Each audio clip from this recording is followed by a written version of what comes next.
নমস্কার, শুভ সন্ধ্যা। আশা করি আপনারা সবাই ভালো আছেন। পূর্ব নির্ধারিত সূচি অনুযায়ী আমি আজ আপনাদের সামনে এসেছি বর্তমান সময়ের সবচেয়ে কঠিনতম পরিস্থিতির মধ্যে দিয়ে আমরা যে যাচ্ছি, যে রোগ, যে মহামারী আমাদেরকে গ্রাস করে রেখেছে, আমাদের প্রতি মুহূর্তকে একটা চরম আশঙ্কাজনক পরিস্থিতির মধ্যে দিয়ে রেখেছে, সেই পরিস্থিতি সম্বন্ধে কিছু আলোচনা করতে। আমার মূলত আলোচনার বিষয়টা হবে কোভিড-19 ট্রিটমেন্টের জন্য ব্যবহৃত যে ওষুধগুলি হয় সেই বিষয়টি নিয়ে।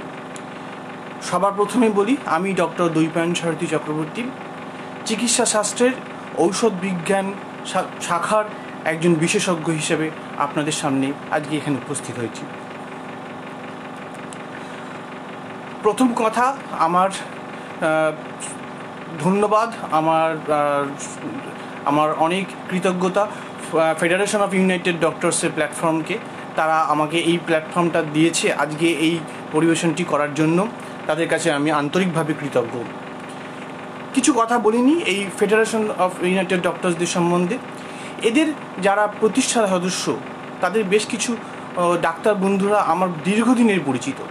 আজকের নয়, কলেজ লাইফ থেকেই তাদের সঙ্গে আমার বহুদিনের পরিচয়। তো মাঝখানে বহুদিন তাদের সঙ্গে কোনো রকম কোনো যোগাযোগ ছিল না, বিভিন্ন কারণে, পেশাগত কারণে, বিভিন্ন ব্যস্ততার কারণে।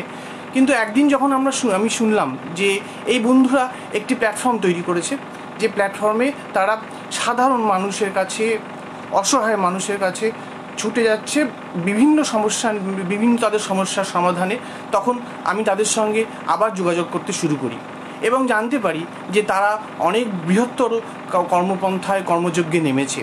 তার প্রথম প্রমাণ আমি পাই যখন দেখি যে তারা আমফান দুর্গত মানুষের পাশে এসে দাঁড়িয়েছে।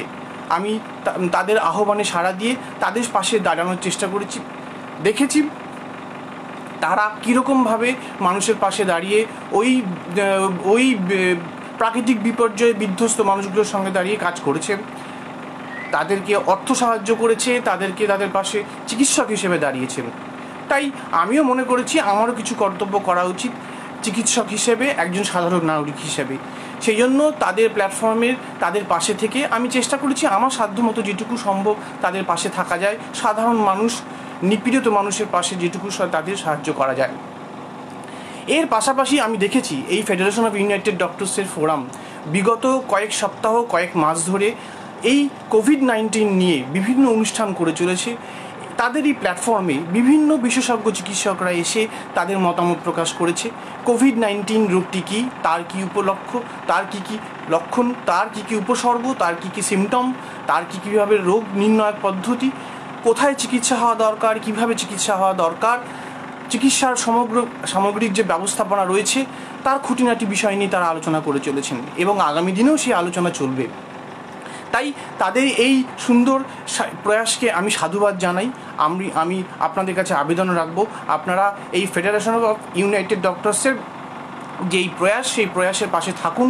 তাদের সব রকমের জনকল্যাণমূলক যে প্রচেষ্টা আছে তাদের পাশে এসে দাঁড়ান, যাতে তারা আরও বৃহত্তরভাবে মানুষের স্বার্থে, মানুষের প্রয়োজনে কাজ করে যেতে পারে। এইবার আসি আমার মূল বক্তব্যে। আমরা বিগত 6 মাসের ওপর এক ভয়াবহ পরিস্থিতির মধ্যে দিয়ে যাচ্ছি। এই পরিস্থিতি আমরা আমাদের দুঃস্বপ্নেও কোনোদিন ভাবিনি। এই পরিস্থিতি এমন পরিস্থিতি যা আমাদের প্রত্যেকটা মানুষের জীবনের সমস্ত গতিধারা, সমস্ত কিছুকে চেঞ্জ করে দিয়েছে। এমন এক সময়, যে সময় আমাদের অনেক কিছু শিখিয়ে দিয়েছে, যে সময় আমাদের অনেক কিছু বুঝিয়েছে যে আমরা কোথায় আছি, আমাদের কোথায় থাকার দরকার, আর আমরা কিভাবে চলছি, আমাদের কিভাবে চলার দরকার। হ্যাঁ বন্ধুগণ, আপনারা ঠিকই ধরেছেন, আমি কথা বলছি সেই কোভিড-19 ডিজিজ সম্বন্ধে। আজ সারা বিশ্বের সমস্ত চিকিৎসক সমাজ থেকে শুরু করে সমস্ত মানুষ এইটা নিয়ে এতটাই বিপর্যস্ত যে মানুষ অনেকটাই দিশেহারা অবস্থায়, চরম আশঙ্কার মধ্যে দিয়ে দিন গুনছে যে তারা কিভাবে তারা জিনিসটাকে কাজ করবে। তো আজকের তারিখে দাঁড়িয়ে যদি আমরা দেখি, তাহলে আমরা দেখতে পারবো যে সারা পৃথিবী জুড়ে অলমোস্ট 2,93,56,292 জন মানুষ এই কোভিড আক্রান্তের শিকার হয়েছেন। এর মধ্যে 9,30,260 জন মানুষ অলরেডি মৃত হয়েছেন।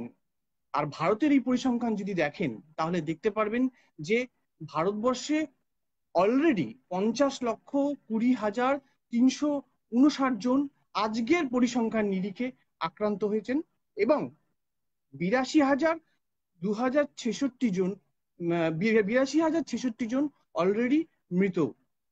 কাজেই এই পরিস্থিতি অত্যন্ত ভয়াবহ, এই পরিস্থিতি অত্যন্ত আশঙ্কাজনক। কিন্তু সবটাই কি অন্ধকারময়? এর মধ্যে কি কোনো আলো নেই? নিশ্চয়ই আছে। এই নিয়ে আলোচনা করতে আমরা চিকিৎসক সমাজরা নেমেছি আপনাদের পাশে দাঁড়াতে, সব রকম ভাবে আপনাদের সাহায্য করতে।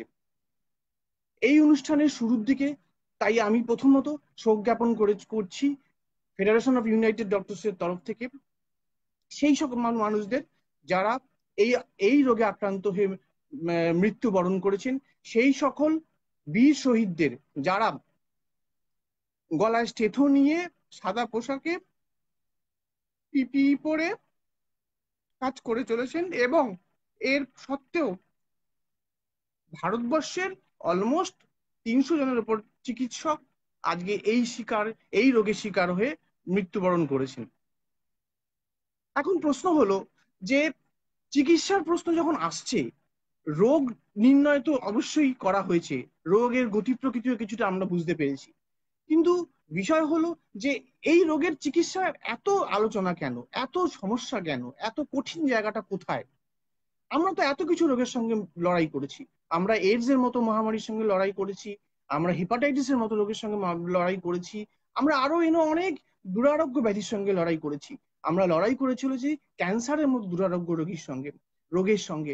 এবং সেখানে আজকের যুগে অনেক নতুন নতুন চিকিৎসা পদ্ধতি আমরা আবিষ্কার করতে পেরেছি, যেখানে বিগত দিনগুলোর চিকিৎসাজনিত যন্ত্রণা আজ আর মানুষকে অতটা ভোগ করতে হয় না।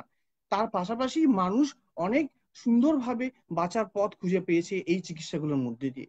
তাহলে কোভিডের ক্ষেত্রে আমরা পাচ্ছি না কেন? প্রবলেমটা কোথায়? এই প্রবলেমটার কথা যদি আমরা আলোচনা করি তাহলে আমরা প্রথমেই আমাদের বুঝতে হবে বিষয়টা ফারাকটা কোথায়। ফারাকটা এখানেই যে এটি একটি ভাইরাল ডিজিজ। এই ভাইরাল ডিজিজ সঙ্গে অন্য যে কোনো সংক্রমণের ফারাক রয়েছে। অর্থাৎ আমরা যদি ধরি যে একটি ব্যাকটেরিয়ার জনিত রোগ আর একটি ভাইরাস জনিত রোগ, তার মধ্যে মূল চিকিৎসার ফারাকটা হচ্ছে আমাদের হাতে অস্ত্র খুব কম। এখনো পর্যন্ত চিকিৎসা বিজ্ঞান যতই এগিয়ে থাকুক, অ্যান্টিভাইরাল ড্রাগ অর্থাৎ ভাইরাস রোগের সংক্রমণ আটকানোর জন্য যে ওষুধ, সেই ওষুধ খুব একটা বেশি আমরা আবিষ্কার করে উঠতে পারিনি। আজকে হেপাটাইটিসই বলুন, আজকে এইডসই বলুন, সমস্ত রোগের ওষুধ খুব লিমিত। কেননা এই হেপাটাইটিস এবং এইডস এগুলো সবকটাই ভাইরাস জনিত রোগ। এছাড়া ইনফ্লুয়েঞ্জা ঘটিত যে যে রোগ যে সাধারণ রোগগুলোতে আমাদের সাধারণ জনসমাজ ব্যতিগ্রস্ত হয়ে পড়ে, মাঝে মাঝে অসুস্থ হয়, সেখানেও আমরা দেখতে পারি যে অ্যান্টিভাইরাল ড্রাগের যে আবিষ্কার, সেই আবিষ্কারের জায়গায় আমরা সত্যি চিকিৎসক সমাজ অনেকটা পিছিয়ে রয়েছি। এখনো অনেক কিছু করার বাকি, আমাদের অনেক কিছু দেওয়ার বাকি এই সমাজকে। কাজেই আমাদের হাতে অস্ত্র খুব সীমিত, সে যে কোনো ভাইরাল ডিজিজেরই হোক। এবং এই রোগ তো আমাদের একদম অজানা শত্রু, ইংরেজিতে যাকে বলে আননোন, মানে যেটার ব্যাপারে আমাদের কোনো আগের আইডিয়াই নেই। বিগত 100 বছরে এই ধরনের কোনো রোগ আমরা দেখতে পাইনি। সেই জন্য আজ সমস্ত চিকিৎসক সমাজ, সমস্ত চিকিৎসক বিজ্ঞানী সমাজ, সমস্ত গবেষক মহল আশঙ্কিত এবং তারা প্রাণপণ চেষ্টা করে চলেছেন যে কোনো একটি ওষুধ, কোনো একটি চিকিৎসা পদ্ধতি, কোনো একটি ইউনিভার্সাল গাইডলাইন তৈরি করে যার মাধ্যমে মানুষের কাছে একটা সঠিক সুরাহার পথ মেলে। আপনারা হয়তো আমায় জিজ্ঞেস করবেন, তাহলে কি কোনো চিকিৎসা আবিষ্কার হয়নি? তাহলে কি আমরা এখনো অথই জলে পড়ে আছি? তাহলে কি আমাদের সুস্থ হওয়ার কোনো রাস্তা নেই? তাহলে 6টা মাস হয়ে গেল, ডাক্তারবাবুরা কি করছেন, গবেষকরা কি করছেন? আমি বলবো না, আছে। এখানে অনেক আশার আলো আছে, অনেক ভালো বিষয় আছে। খারাপ দিক যেমন আছে, শয়ে শয়ে কোটি কোটি মানুষের যেমন সংক্রমিত হয়েছেন, অনেক মানুষ যেমন মারা গেছেন, তেমনি অনেক মানুষ তো সুস্থ হয়ে গেছেন। সেটা আপনারা কতটা জানেন আমরা জানি না, কিন্তু একটা বেসিক পরিসংখ্যান দিয়ে আমি আপনাদের বলি। ধরে রাখুন 100 জন লোক করোনা ভাইরাস বা কোভিড-19 সংক্রমিত হয়েছেন, এদের মধ্যে 85 জনই কিন্তু আসিমটোমেটিক বা মাইল্ড সিমটোমেটিক, মানে এদের শারীরিক সমস্যা বা শারীরিক লক্ষণ অনেকেরই নেই। তারা 8-10টা সুস্থ মানুষের মতো রাস্তাঘাটে ঘুরে বেড়াচ্ছে। আর বাকি যে 15 জন রইল, সেই 15 জনের মধ্যে 10 জন 10 জনের উপসর্গ রয়েছে, এবং এই উপসর্গ এমন মাত্রায় রয়েছে যেটি খুবই মৃদু উপসর্গ, বা যেই উপসর্গটি বেশিরভাগ ক্ষেত্রেই বাড়িতেই চিকিৎসা হয়ে যায়। আর বাকি যে 5জন রইল, সেই 5জন হাসপাতালে ভর্তি হলেও তাদের মধ্যে একটা খুব সামান্য সংখ্যক মানুষেরই সংক্রমণটা এত বাড়াবাড়ি পর্যায়ে পৌঁছে যাচ্ছে যে তাদের অনেক জীবনদায়ী ঔষধ, জীবনদায়ী অনেক যন্ত্রপাতি, অনেক চিকিৎসা ব্যবস্থার শরণাপন্ন হতে হচ্ছে, যেগুলোর মধ্যে একটি হচ্ছে লাইফ সেভিং সাপোর্ট হিসেবে আমরা বলে থাকি ভেন্টিলেটর। তো এই সব প্রসঙ্গে আমি আসবো, আপনাদের সামনে সমস্ত বিষয়গুলি আমি তুলে ধরবো।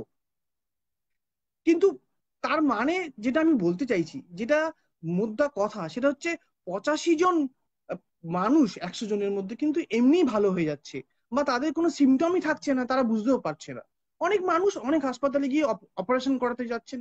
ধরুন কারো একটা সামান্য গল ব্লাডার অপারেশন হবে, কারো একটা অ্যাপেন্ডিক্স অপারেশন হবে, সে যাচ্ছে, সে টেস্ট করাতে যাচ্ছে। আর এখন তো সমস্ত হাসপাতালে হয়ে গেছে যে যে কোনো হাসপাতালে ভর্তি হও, যে কোনো অপারেশন করাও, যে কোনো চিকিৎসা পদ্ধতি শরণাপন্ন হও, তোমাকে একটা কোভিড-19 টেস্ট করাতে হবে। একটি মানুষ মাসের পর মাস, মাসের পর মাস বাড়িতে আছে, সে বাড়িতে বেরোচ্ছে না, লকডাউন মেনে চলছে, সমস্ত প্রোটোকল গভর্নমেন্টের মেনে চলছে, তারপরেও সে যখন হাসপাতালে যাচ্ছে, যখন টেস্ট করাচ্ছে, দেখছে পজিটিভ। দ্যাট মিনস, যেটা প্রমাণ করে যে সে একটি আসিমটোমেটিক ইন্ডিভিজুয়াল। ভয়ের কোনো কারণ নেই, আতঙ্কের কোনো কারণ নেই। এই সকল মানুষরা বেশিরভাগ ক্ষেত্রেই সুস্থ থাকে, তাদের কোনো অসুবিধা হয় না। আর বাকি যে 15 জন রইল, তাদের 10 জনের যে চিকিৎসা, সেই চিকিৎসা সারা বিশ্ব জুড়ে চলছে, তাদের মধ্যেও একটা মেজরিটি লোক সুস্থ হয়ে বাড়ি ফিরছে। যে 5 জন, তাদেরও কিছু লোক সুস্থ হয়ে বাড়ি ফিরছে। যারা ফিরছে না, তাদের অনেক কারণে ফিরতে পারছে না।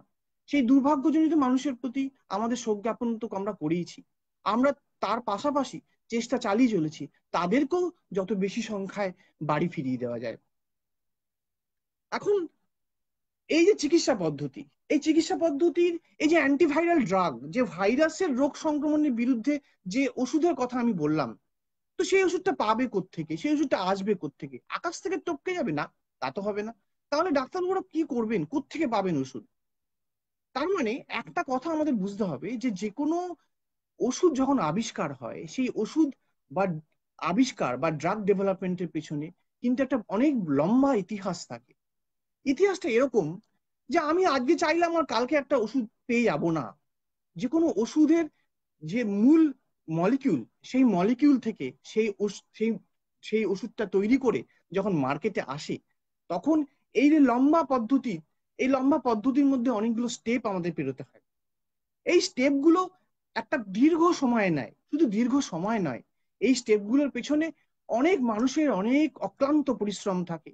এই স্টেপগুলো মধ্যে অনেক মানুষের অনেক কন্ট্রিবিউশন, অনেক স্যাক্রিফাইস থাকে। এর পাশাপাশি একটা বিপুল অর্থ এর পেছনে ব্যয় হয়।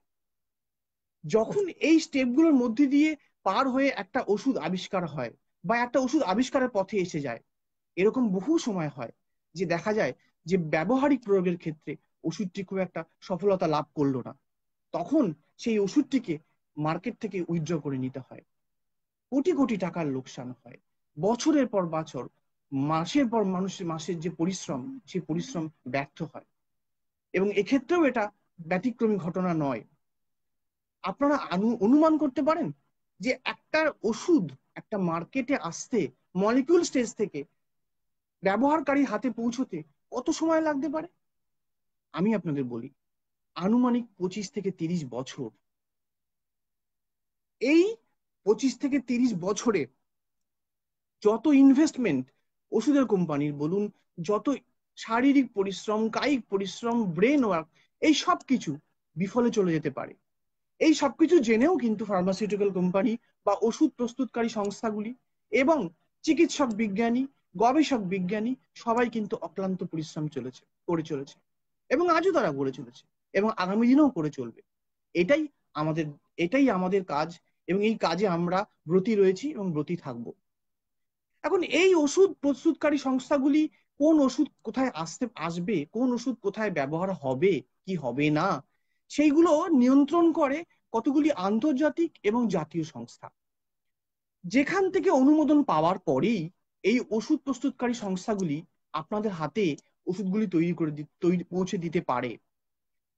এর মধ্যে মূলত যে দুটি আন্তর্জাতিক সংস্থা এই সমস্ত জিনিসটিকে কন্ট্রোল করে, তাদের একটির নাম হচ্ছে FDA, food and drug administration, যেটি আমেরিকায়, একটি হচ্ছে ইউরোপিয়ান মেডিকেল এজেন্সি বা ইএমএ। আমাদের ভারতীয় এরকম একটি অর্গানাইজেশন আছে, central drug standard control organisation বা সিডিএসসিও, যার হেড অফিস দিল্লিতে। এই সংস্থাগুলি যদি অনুমোদন দেয় তবেই কিন্তু কোনো একটা ওষুধ গবেষণার মধ্য দিয়ে সফলতা লাভ করে ওষুধ প্রস্তুতকারী কোম্পানির হাত ধরে আপনাদের হাতে পৌঁছবে, না হলে কিন্তু পৌঁছতে পারে না। আজ পর্যন্ত যে কোনো ওষুধ আপনারা দেখছেন, যে কটা ওষুধ আপনারা ব্যবহারিক ক্ষেত্রে ইউজ করে দেখেছেন, সমস্ত কোটি ওষুধ কিন্তু এইভাবেই আপনাদের হাতে পৌঁছেছে। এবং দেখা গেছে যে একদম অন্তিম পর্যায়ে এসে ফেজ 3, ফেজ 4 অর্থাৎ তৃতীয় এবং চতুর্থ পর্যায়ের যে গবেষণা, সেই গবেষণার পর্যায়ে এসেও সেই ওষুধ নিয়ন্ত্রণকারী সংস্থা, সেই আন্তর্জাতিক সংস্থাগুলি ওষুধগুলিকে মানুষের হাতে পৌঁছানো থেকে আটকে দিয়েছে। কেন?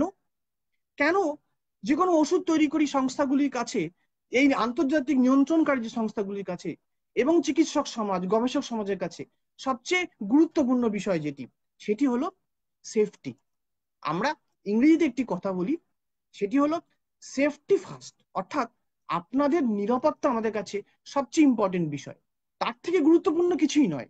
আমরা এবং ওষুধ প্রস্তুতকারী নিয়ন্ত্রক সংস্থাগুলি যদি কখনো মনে করে যে এই জায়গায় এই সেফটি কোনো জায়গায় ব্রিচ হচ্ছে, অর্থাৎ এই সেফটি ইস্যু কনসার্ন হয়ে যাচ্ছে, তখন কিন্তু সেই ওষুধ প্রস্তুতকারী সংস্থাগুলির কাছ থেকে সেই ওষুধ আপনাদের হাতে পৌঁছে দেওয়ার যে সত্ত্ব বা শর্ত, সেটাকে তুলে নেওয়া হয়। ইভিন এটাও দেখা গেছে যে বিভিন্ন ওষুধ মার্কেটে এসে গেছে বছরের পর বছর, 3 বছর, 4 বছর, 5 বছর পরে দেখা গেছে যে সেই ওষুধকে মার্কেট থেকে তুলে নিতে হয়েছে।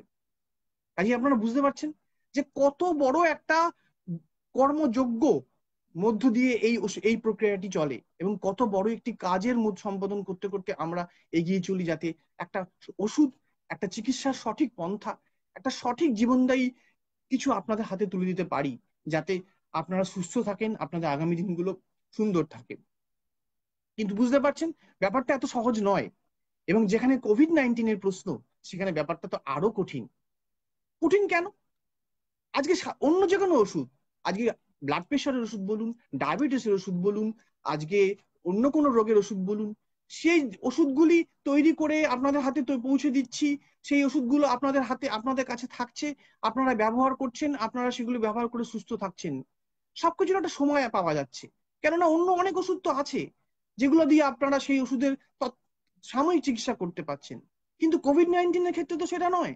কোভিড-19 ক্ষেত্রে কোনো ডেফিনিট অ্যাপ্রুভড ওষুধ আমাদের হাতে এখন নেই, তাই আমাদের হাতে সময় কম। আমরা দেখতে পাচ্ছি আমাদের চোখের সামনে প্রতিদিন শয়ে শয়ে, হাজারে হাজারে, লক্ষ লক্ষ মানুষ সংক্রমিত হচ্ছে, কিন্তু সেই হাত থেকে তো মানুষকে রক্ষা করতে হবে, সেই সংক্রমণের চিকিৎসা করতে হবে, কি করে করব? এদিকে আমাদের হাতে ওষুধ নেই। সেইখানে এই আপৎকালীন পরিস্থিতিতে দাঁড়িয়ে ওষুধ প্রস্তুতকারী সংস্থাগুলির পাশাপাশি গবেষক, চিকিৎসক, বিজ্ঞানী যখন দিন রাত্রি জেগে কাজ করে চলেছে, তখন এই আন্তর্জাতিক এবং জাতীয় নিয়ন্ত্রণ সংস্থাগুলিও তাদের হাত বাড়িয়ে দিয়েছে। অর্থাৎ তারা বিভিন্ন ওষুধের ব্যবহারিক যে পারমিশন দিচ্ছে, সেই অনুমতি দিচ্ছে, সেই অনুমতিগুলোর ক্ষেত্রে তারা সময়টা কমিয়ে দিয়েছে। অর্থাৎ ধরুন একটা স্টেজ থেকে আরেকটা স্টেজে ওষুধগুলি যাওয়ার পথে একটা অ্যাপ্রুভাল পেতে যে সময় লাগে, ইউজুয়াল যা সময় লাগে এই এফডিএ বা সিডিএসসিএ বা ইএমএ, তার থেকে অনেক কম সময়ে তারা অনুমোদন দিচ্ছে। এবং এই অনুমোদনটির একটি বিশেষ নাম আছে, সেটা হচ্ছে ইইউএ, মানে ইমার্জেন্সি ইউজ অথরাইজেশন। মানে এই ওষুধগুলি তুমি ব্যবহার করতে পারবে, এই ওষুধগুলি চিকিৎসক সমাজ ব্যবহার করতে পারবে আপৎকালীন বেসিসে। এখানে একটা বিষয় বোঝার আছে যে এইটা কি ফাইনাল অ্যাপ্রুভাল? না, এইটা ফাইনাল অ্যাপ্রুভাল নয়। এইটা কিন্তু আপৎকালীন পরিস্থিতিতে অ্যাপ্রুভাল দেওয়া হচ্ছে। তার মানে এটাই দাঁড়াচ্ছে যে এই যে ওষুধগুলো বর্তমানে আমরা ব্যবহার করছি বা যে ওষুধগুলোর কথা আমি আপনাদেরকে বলবো, সেগুলো কিন্তু আগামী দিনে ফাইনাল অ্যাপ্রুভাল সবগুলি নাও পেতে পারে। হয়তো আজকে বহু ওষুধ ব্যবহার হচ্ছে, তার মধ্যে হয়তো গুটি কয়েক ওষুধ ফাইনাল অ্যাপ্রুভাল পাবে। কে ফাইনাল অ্যাপ্রুভাল পাবে, কে ফাইনাল অ্যাপ্রুভাল পাবে না, সময় বলে দেবে। কিন্তু তাই বলে আমরা তো বসে থাকতে পারি না। আমাদের হাতে এখন যেটুকু অস্ত্র আছে সেটুকু অস্ত্র নিয়ে এই লড়াই চালাতে হবে। এই মহামারীর বিরুদ্ধে আমাদের লড়তে হবে, এবং আমরা লড়ছি। এবং এখনো অনেক ওষুধ গবেষণার পর্যায়ে আছে, অনেক ওষুধ আমরা চেষ্টা করে চলেছি আপনাদের সামনে নিয়ে আসতে, আপনাদের সামনে তুলে ধরতে, যাতে এই ওষুধগুলোর মধ্য দিয়ে আমরা আপনাদের সুস্থতার হারটাকে আরো বাড়াতে পারি। যে সংক্রমিত মানুষগুলো ভেন্টিলেটারে যাচ্ছে, যে সংক্রমিত মানুষগুলোকে বাঁচানো যাচ্ছে না, তাদের অনেককে যাতে আমরা বাঁচিয়ে আনতে পারবো। আমরা কখনোই যেটা দাবি করতে পারি না আমরা সবাইকে বাঁচিয়ে আনতে পারবো, বিকজ দিস ইজ সায়েন্স। এটা সম্ভব নয়। তাহলে এইডস রোগে কেউ মরতো না, হেপাটাইটিস সি রোগে কেউ মরতো না, ক্যান্সারে কেউ মরতো না। কিন্তু আমরা চেষ্টা করে চলেছি। আমরা চেষ্টা করেছি বলেই cancer, hepatitis B, hepatitis C, AIDS এ অনেক মানুষকে আমরা বাঁচিয়ে রাখতে পেরেছি। তাদের 5 বছরের সার্বিক জীবনকালকে আমরা অনেক উন্নতি করতে পেরেছি। এই সার্বিক যার জীবিত হারের যে যে হার, সেই হারটাকে আমরা অনেক বাড়াতে পেরেছি। কাজে আমরা আমরা এখনো আশাবাদী। আশাবাদী কেন, আরো আশাবাদী কেন? কেননা আমরা যে ধরনের ওষুধগুলো ইউজ করছি, সেই ওষুধে সারা বিশ্ব জুড়ে কিন্তু অনেক সুফল আমরা দেখছি। সেই বিশ্ব জুড়ে আমরা অনেক ভালো ফল আমরা দেখতে পাচ্ছি, শুধু ভারতবর্ষ নয়। আজকে সারা বিশ্ব জুড়ে যে গবেষণা চলছে, সেই গবেষণার মধ্যে দিয়ে প্রতিদিন আমাদের কাছে শয়ে শয়ে হাজারে হাজারে ফল আসছে। এখন এর পাশাপাশি আরেকটা কথা আমি আপনাদের জানিয়ে রাখি, যে এই যে অনুমোদন সংস্থাগুলি, এই অনুমোদন সংস্থাগুলি কিন্তু শুধু ওষুধের ক্ষেত্রে অনুমোদন দেয় না। আজকে আপনি ব্লাড সুগার চেক করছেন যে মেশিনে, আপনার ব্লাডটি টেস্ট হচ্ছে যে ইনজেকশন সিরিঞ্জে, আপনার ইসিজি হচ্ছে যে মেশিনে, এই সমস্ত জিনিস, আপনি যে ডায়েটটি খাচ্ছেন, নিউট্রাসিউটিক্যালস বলে যে ওষুধগুলি থাকে, অনেক সময় অনেক অনেক শয্যাশায়ী পেশেন্টকে আমরা অনেক রকম অনেক কিছু নিউট্রিশনাল সাপ্লিমেন্ট দিই। এই সব কিছুর কিন্তু নিয়মিত একদম অনুমোদন অনুযায়ী গবেষণার মধ্যে দিয়ে পরীক্ষিত প্রমাণ পাওয়ার পরই এই অনুমোদন সংস্থাগুলি, এই আন্তর্জাতিক নিয়ন্ত্রক সংস্থাগুলি কনসার্ন কোম্পানিকে সেই প্রোডাক্টটা সেল করার বা আপনার হাতে পৌঁছে দেওয়ার অনুমতি দেয়। অর্থাৎ শুধুমাত্র ওষুধ নয়, যে কোনো ডিভাইস, যে কোনো রকম নিউট্রাসিউটিক্যাল প্রোডাক্টস, ইভেন অনেক ল্যাব ইনভেস্টিগেশনস এর যে ল্যাব ডায়াগনস্টিক যে টুলস গুলো আছে, অর্থাৎ বিভিন্ন প্যাথোলজি ল্যাব, বিভিন্ন X ray machine, CT scan, MRI, এই সব কিছু কিন্তু অনুমোদন পাওয়ার পরেই কিন্তু আপনাদের ব্যবহারিক প্রয়োগের ক্ষেত্রে ইউজ হয়। এবং এই সমস্ত পদ্ধতিটি যখন সম্পন্ন হয়, তখন মলিকিউল আবিষ্কারের পর থেকে সেই মলিকিউল বা সেই ছোট্ট সামগ্রীটি প্রাথমিক পর্যায়ে প্রাণীর শরীরে প্রয়োগ করে তার ভালো মন্দ দিক যাচাই করে তার পরবর্তীকালে সেই মানুষের শরীরে সেটি প্রয়োগ করা হয়। এবং সেই শরীর তার সেখান থেকে যদি প্রথম কথা আমরা বিজ্ঞানীরা এবং আন্তর্জাতিক অনুমোদন সংস্থাগুলি মনে করে যে হ্যাঁ, এই ওষুধটি মানুষের ব্যবহারের জন্য সেফ, অর্থাৎ তাদের নিরাপত্তা বিঘ্নিত হবে না, তাদের জীবনের সুরক্ষা বিঘ্নিত হবে না, তাহলেই কিন্তু অনুমোদনের পথে ওষুধগুলো এগোয়। এবং দেখা যায় যে বিভিন্ন গবেষণার মধ্যে দিয়ে, অনেকগুলি গবেষণার মধ্যে দিয়ে সুস্থ মানুষ, তার পাশাপাশি অসুস্থ মানুষের শরীরেও ওষুধ প্রয়োগ করে যদি দেখা যায় যে ওষুধগুলি ভালো ফল আমরা পাচ্ছি, তার সুরক্ষার পাশাপাশি ফলটি অন্যান্য ওষুধগুলোর তুলনায় অনেক বেটার বা অন্যান্য ওষুধগুলোর তুলনায় কোনো অংশে খারাপ নয়, তাহলে কিন্তু তখনই এই ওষুধ প্রস্তুতকারী সংস্থাগুলি বা কোম্পানিগুলি আপনার হাতে তুলে আসেন। কাজেই বুঝতে পারছেন বন্ধুগণ, এটা অনেক বড় পরিস্থিতি, অনেক বড় একটা কর্মযোগ্য, দীর্ঘ সময় জুড়ে এই কাজটি চলে। এইখানে একটা দিনের এখানে একটা ভুল, একটা সামান্য ডিসিশনের কিছু এদিক ওদিক হয়ে গেলে কিন্তু সমস্ত কিছু একদম এলোমেলো হয়ে যেতে পারে। কাজে এই সিচুয়েশনে দাঁড়িয়ে আমরা কোভিড-19 ট্রিটমেন্টের জন্য আমাদের সমস্ত চিরাচরিত পন্থা থেকে বেরিয়ে এসে, আন্তর্জাতিক নিয়ন্ত্রণকারী সংস্থাগুলি তাদের চিরাচরিত পন্থা থেকে সরে এসে ইমার্জেন্সি ইউজ অথরাইজেশন বেসিসে কিছু ওষুধকে আমাদের হাতে তুলে দিয়েছে, আমাদের চিকিৎসক বন্ধুদের হাতে তুলে দিয়েছে, যে দেখার জন্য, যে তাদের প্রয়োগ করার জন্য কোভিড-19 ট্রিটমেন্টের জন্য। এখন কি ওষুধ ইউজ করছে, কেন ইউজ করছে, এই ওষুধগুলো বেসিক্যালি কি, কোথায় কাজ করে, কেমন ভাবে কাজ করে, সেইগুলো আমি আপনাদের খুব সামান্য সামান্য খুব সহজ ভাষায় বলার চেষ্টা করছি। ডাক্তারি, আমার এখানে অনেক ডাক্তারি বন্ধুরা অনলাইনে আছে, আমি দেখতে পাচ্ছি, তারা সব জানেন, তাদেরকে নতুন করে আমার বলার কিছু নেই। যেটুকু জানবেন না তাদের সেটুকু আশা করবো আমার এই বক্তব্যের মধ্যে দিয়ে তাদের কাছে পরিষ্কার হবে। প্লাস তাদের কিছু বক্তব্য থাকলে তারা চ্যাট বক্সে লিখবেন, কিন্তু আমার পরিবেশনের পরে, না হলে আমি দেখতে পারবো না যে আপনারা কি জানতে চাইছেন। তো এখন বেসিক ব্যাপারটা যেটা হলো সেটা হচ্ছে, এই কোভিড-19 যে কথাটা আমি বললাম, যে কোভিড-19 যে ডিজিজ প্যাটার্ন, সেই ডিজিজ প্যাটার্নটাকে চিকিৎসক সমাজ বা সামগ্রিক আমরা যারা গবেষণার সঙ্গে যুক্ত আছি, তারা তিনটে ভাগে ভাগ করেছি। কিরকম ভাবে, কিসের বেসিসে ভাগ করলাম?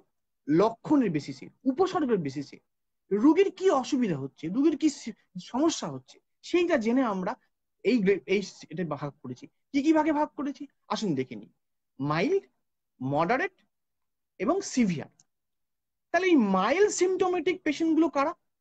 যাদের ধরুন খুব সামান্য সর্দি কাশি হচ্ছে, সর্দি কাশি, একটু গলা খুসখুস করছে, একটু ঢোক গিলতে গেলে লাগছে, গলা ব্যথা হচ্ছে, একটু চোখ দিয়ে জল পড়ছে, নাক দিয়ে জল পড়ছে, একটু মাথা ধরে আছে, অল্প জ্বর, আর গা হাত পা খুব ব্যথা, তার সঙ্গে কি হচ্ছে, প্রচন্ড ডিপ্রেশন লাগছে, উইক লাগছে, ভালো লাগছে না, কিছুই ভালো লাগছে না, মনে হচ্ছে শুয়েই থাকি। তো এই যে ক্যাটাগরি, এদেরকে আমরা বলছি মাইল্ড। তো এদের সঙ্গে বাকিদের ডিফারেন্সটা কোথায়? এদের ব্যাপারটি যেটি হচ্ছে সেটি হচ্ছে, এদের কিন্তু জ্বর থাকলেও অল্প জ্বর থাকছে। দ্বিতীয় কথা হচ্ছে, এদের কোনো শ্বাসকষ্ট হচ্ছে না। আরেকটি ইম্পর্টেন্ট বিষয় কি, এদের যদি রক্তে অক্সিজেনের মাত্রা আমরা মাপি পালস অক্সিমিটার বলে একটি যন্ত্র দিয়ে, দেখা যাচ্ছে সেটি স্বাভাবিক। তাহলে স্বাভাবিকটি কত আমাদের জানতে হবে। আমরা কোভিড-19 ট্রিটমেন্টের জন্য যে ইন্টারন্যাশনাল এবং ন্যাশনাল যে প্রোটোকল গুলো আমরা দেখেছি, সেই প্রোটোকল গুলোর বেসিসে আমরা মোটামুটি যেটা এখন আমরা চিকিৎসক সমাজের লোকজন যারা বলছি, সেটা হচ্ছে রক্তে অক্সিজেনের মাত্রা স্বাভাবিক শ্বাস প্রশ্বাস নেওয়া অবস্থায় যদি 95%-এর বেশি থাকে, তাহলে আমরা ধরে নিই যে it is normal, that is nothing abnormal. তাহলে এই গেল মাইল্ড। এবার আসি পরের স্টেজ, মডারেট। মডারেট কারা? মডারেট হচ্ছে যাদের এই মাইল্ড সিমটম গুলো তো থাকছেই, প্লাস যাদের শ্বাসকষ্ট শুরু হচ্ছে, অল্প অল্প একটু নিঃশ্বাসে কষ্ট হচ্ছে। নিঃশ্বাসে কষ্ট কি সবার সবসময় একই রকম হয়? অনেকে এক্সপ্রেস করতে পারে না। অনেকে কিরম বলে জানেন? আমি দেখেছি এর কিরম ভাবে বলে। আমি বাজারে যাচ্ছিলাম, এতদিন বাজার করছিলাম, কোনো অসুবিধা ছিল না, এখন না একটু হাত ধরে যাচ্ছে, একটু নিঃশ্বাসে কষ্ট হচ্ছে।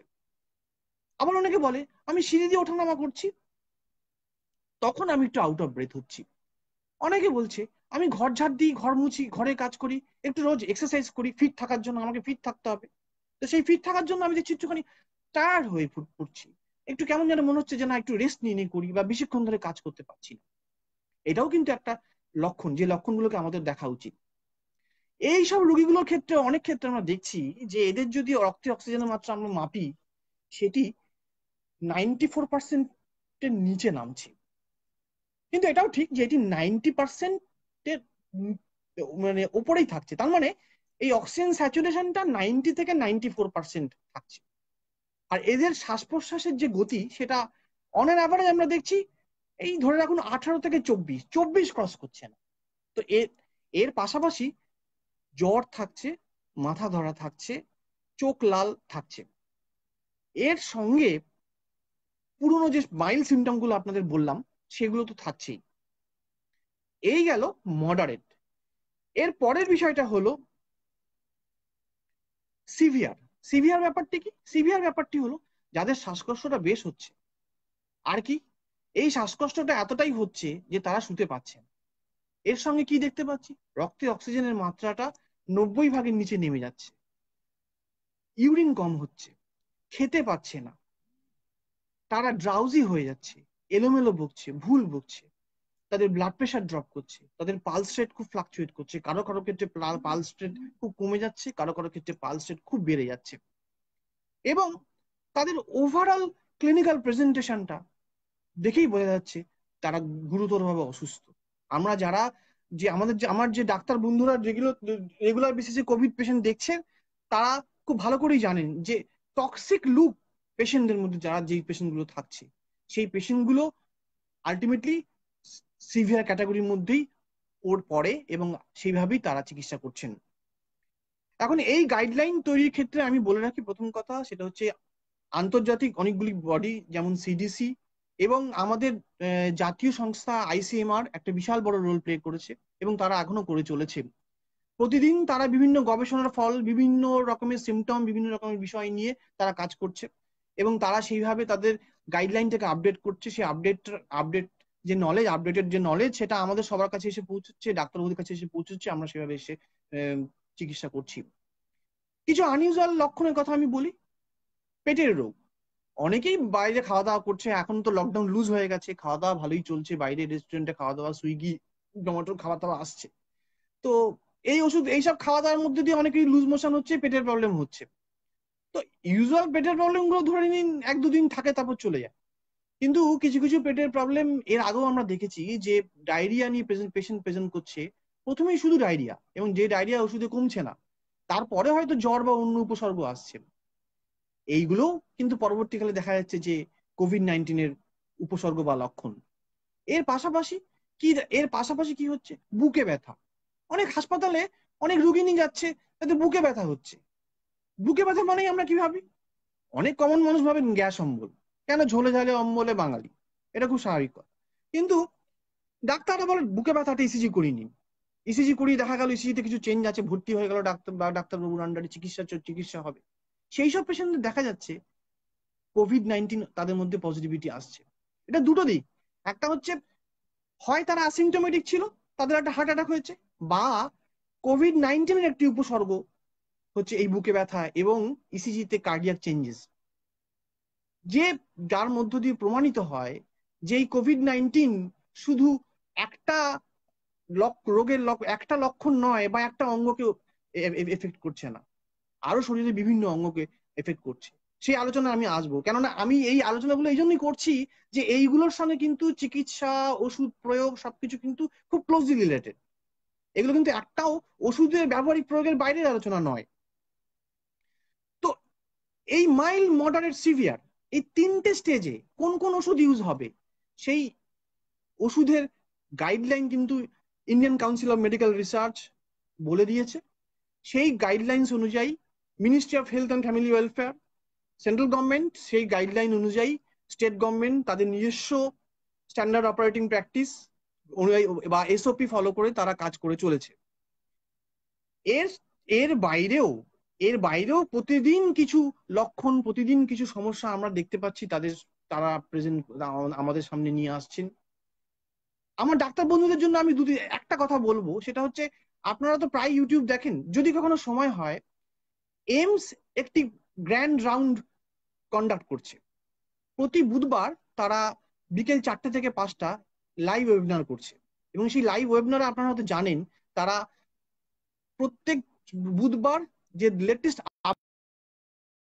গুলো ফেস করছে, যে ধরনের পেশেন্ট তারা দেখছে, যে ধরনের চিকিৎসা তারা করছে, যা ফল দেখতে পাচ্ছে, সেগুলো লাইভ তারা আপনাদের সামনে বা আমাদের সামনে তারা উপস্থাপনা করছেন। সেগুলো পরে রেকর্ডেড ভিডিওতেও আপনারা দেখতে পারবেন। গুগল, ইউটিউবে আপনারা এইমস কোভিড গ্র্যান্ড রাউন্ড বললেই দেখতে পাবেন। অলরেডি 8খানা এপিসোড হয়ে গেছে, মানে আজকে 8th এপিসোড হয়েছে। দেখবেন, বুঝতে পারবেন, এবং আমার মনে হয় তাতে আমাদের চিকিৎসক সমাজ ভীষণ ভালোভাবে উপকৃত হবে। কেননা অনেক কিছু আপডেট, অনেক কিছু এক্সট্রা ইনফরমেশন যেগুলো আমরা অনেক সময় বুঝে উঠতে পারি না বা এখনো পেরে উঠছি না, সেখানে আমরা এই জায়গাগুলোকে বুঝতে পারবো। তো এর পরে যে বিষয়টা আমি আসবো সেটা হচ্ছে উপসর্গের, তো উপসর্গ বা রোগের চিকিৎসা তো হবেই, কিন্তু এই উপসর্গগুলো কিভাবে তৈরি হচ্ছে, কেন হচ্ছে, সেটাও একটু বুঝে নেওয়া দরকার, খুব সহজ কথায়। কেননা ভাইরাসকে চিকিৎসা করতে হবে, তাহলে তো বুঝতে হবে ভাইরাস ঢুকছে কি করে শরীরে, কি পথে ভাইরাস ঢুকছে, ঢুকে করছেটাই বা কি। তাহলে তো বুঝতে পারবো যে কোথায় কোথায় আমাকে আমাকে আমাকে গুলি চালাতে হবে। আমি যদি বুঝতেই না পারলাম ভাইরাস কিভাবে ঢুকছে, ভাইরাস ঢুকে কি করছে, তাহলে অন্ধকারে গুলি ছুড়ে তো লাভ নেই। তাহলে আসুন দেখে নি খুব সহজ কথায় ভাইরাস কিভাবে আমাদের শরীরে ঢুকছে, এই কোভিড-19 ভাইরাসটি আমাদের শরীরে কিভাবে ঢুকছে। কোভিড-19 ভাইরাস মূলত আক্রমণ করে শ্বাসনালী এবং শ্বাসনালীর নিম্ন পর্যায়ের যে বৃহত্তর শ্বাস পর্যায়ের যে যন্ত্রগুলি আছে, অর্থাৎ ফ্যারিংস, ওরোফ্যারিংস, ন্যাজোফ্যারিংস, ট্রেকিয়া এবং অ্যালভিওলাই, এই জায়গাগুলোতে মূলত আক্রমণ করছে। কেন? একটি বিশেষ রিসেপ্টর, একটি জায়গা, যে জায়গাটাই তারা গিয়ে বাসা বাঁধছে। তাহলে এইটি একটা রাস্তা আমাদের হাতে, যেখানে আমরা এই শরীরে ঢোকা বা এই রাস্তার মধ্যে দিয়ে যখন শরীরে ঢুকছে সেইটাকে আমরা আটকাতে পারি। তাহলে কিছু ওষুধ নিশ্চয়ই আমরা ইউজ করতে পারি যেখানে এই ভাইরাসটা শরীরের কোষের মধ্যে ঢোকাটাকে আমরা আটকাতে পারি। এইটি গেল একটি পর্যায় যেখানে আমরা কিছু ওষুধ ব্যবহার করছি। দ্বিতীয় বিষয় হলো এই ভাইরাসটি যখন কোষের মধ্যে বা শরীরের মধ্যে ঢুকে গেল, সে তো আর বসে থাকার পাত্র নয়। ভাইরাস কিন্তু একটা এমন একটা জীবাণু যে কিন্তু খুব তাড়াতাড়ি নিজের বংশবৃদ্ধি করে, ব্যাকটেরিয়া থেকেও অনেক তাড়াতাড়ি বংশবৃদ্ধি করে এবং ক্ষতিকারক দিকটা অনেক র্যাপিডলি স্প্রেড করে ব্যাকটেরিয়ার থেকেও, যে কারণে আমরা ভাইরাল ডিজিজ সম্বন্ধে অনেক বেশি কনসার্ন, অনেক বেশি আমরা অ্যাপ্রিহেন্সিভ। তো এই যে যখন তারা বংশবৃদ্ধি করছে, এই যে যখন তারা বংশবৃদ্ধির কাজটি ভিতরে করছে, তাদের শরীরের মধ্যে যে পার্টস গুলো আছে সেই পার্টস গুলোকে খুব তাড়াতাড়ি তারা রেপ্লিকেট করে, মানে ডুপ্লিকেট কপি তৈরি করে। তাহলে আমরা যদি এই যে ডুপ্লিকেশন প্রসেস বা রেপ্লিকেশন প্রসেসটাকে আটকে দিতে পারি, তাহলে আমরা আটকাতে পারি তো যে ভাইরাসের গ্রোথটা, ভাইরাসের বংশবৃদ্ধিটা। হ্যাঁ, পারি আটকাতে। কিছু গুরুত্বপূর্ণ ওষুধ এই কাজটাতে ইউজ হচ্ছে, নাম বলবো একটা একটা করে। সেকেন্ড পর্যায়ে আসছে, ভাইরাস যখন সেলগুলোকে বা কোষকে আক্রমণ করছে, তখন আমাদের শরীরে কিন্তু কিছু রোগ প্রতিরোধ ক্ষমতা আছে, যেটি আমাদের শরীরের মধ্যে আছে। সেই রোগ প্রতিরোধ ক্ষমতার নিয়ন্ত্রণকারী কিছু কোষ, কিছু অর্গান থেকে কিছু রাসায়নিক পদার্থ বেরোয়, যেই রাসায়নিক পদার্থকে ডাক্তারি পরিভাষায় বলে সাইটোকাইন্স। তো এই সাইটোকাইন্স যখন রিলিজ হয়, এই সাইটোকাইন্স যখন কোষ থেকে বেরোয়, এই সাইটোকাইন্স কিন্তু খুব একটা ভালো জিনিস নয়। এই সাইটোকাইন্স কিন্তু শরীরের অন্য সেল ড্যামেজ করে, শরীরের ডিএনএ আরএনএ বলে যে ইম্পর্টেন্ট প্রোটিন গুলো আছে সেই ইম্পর্টেন্ট প্রোটিন গুলোকে নষ্ট করে। তো এই সাইটোকাইন কিন্তু একটা দুটো করে বেরোয় না, ঝড়ের গতিতে বেরোয় সাইটোকাইন্স। এই ঝড়ের গতিতে যে সাইটোকাইন্স বেরোয় তার নাম আমরা ডাক্তাররা দিয়েছি সাইটোকাইন স্টর্ম, অর্থাৎ সাইটোকাইনের ঝড়। তাহলে আরেকটি রাস্তা আমরা পেলাম। কি রাস্তা? এই ঝড় আটকাবো, যে করেই হোক এই ঝড় আটকাবো।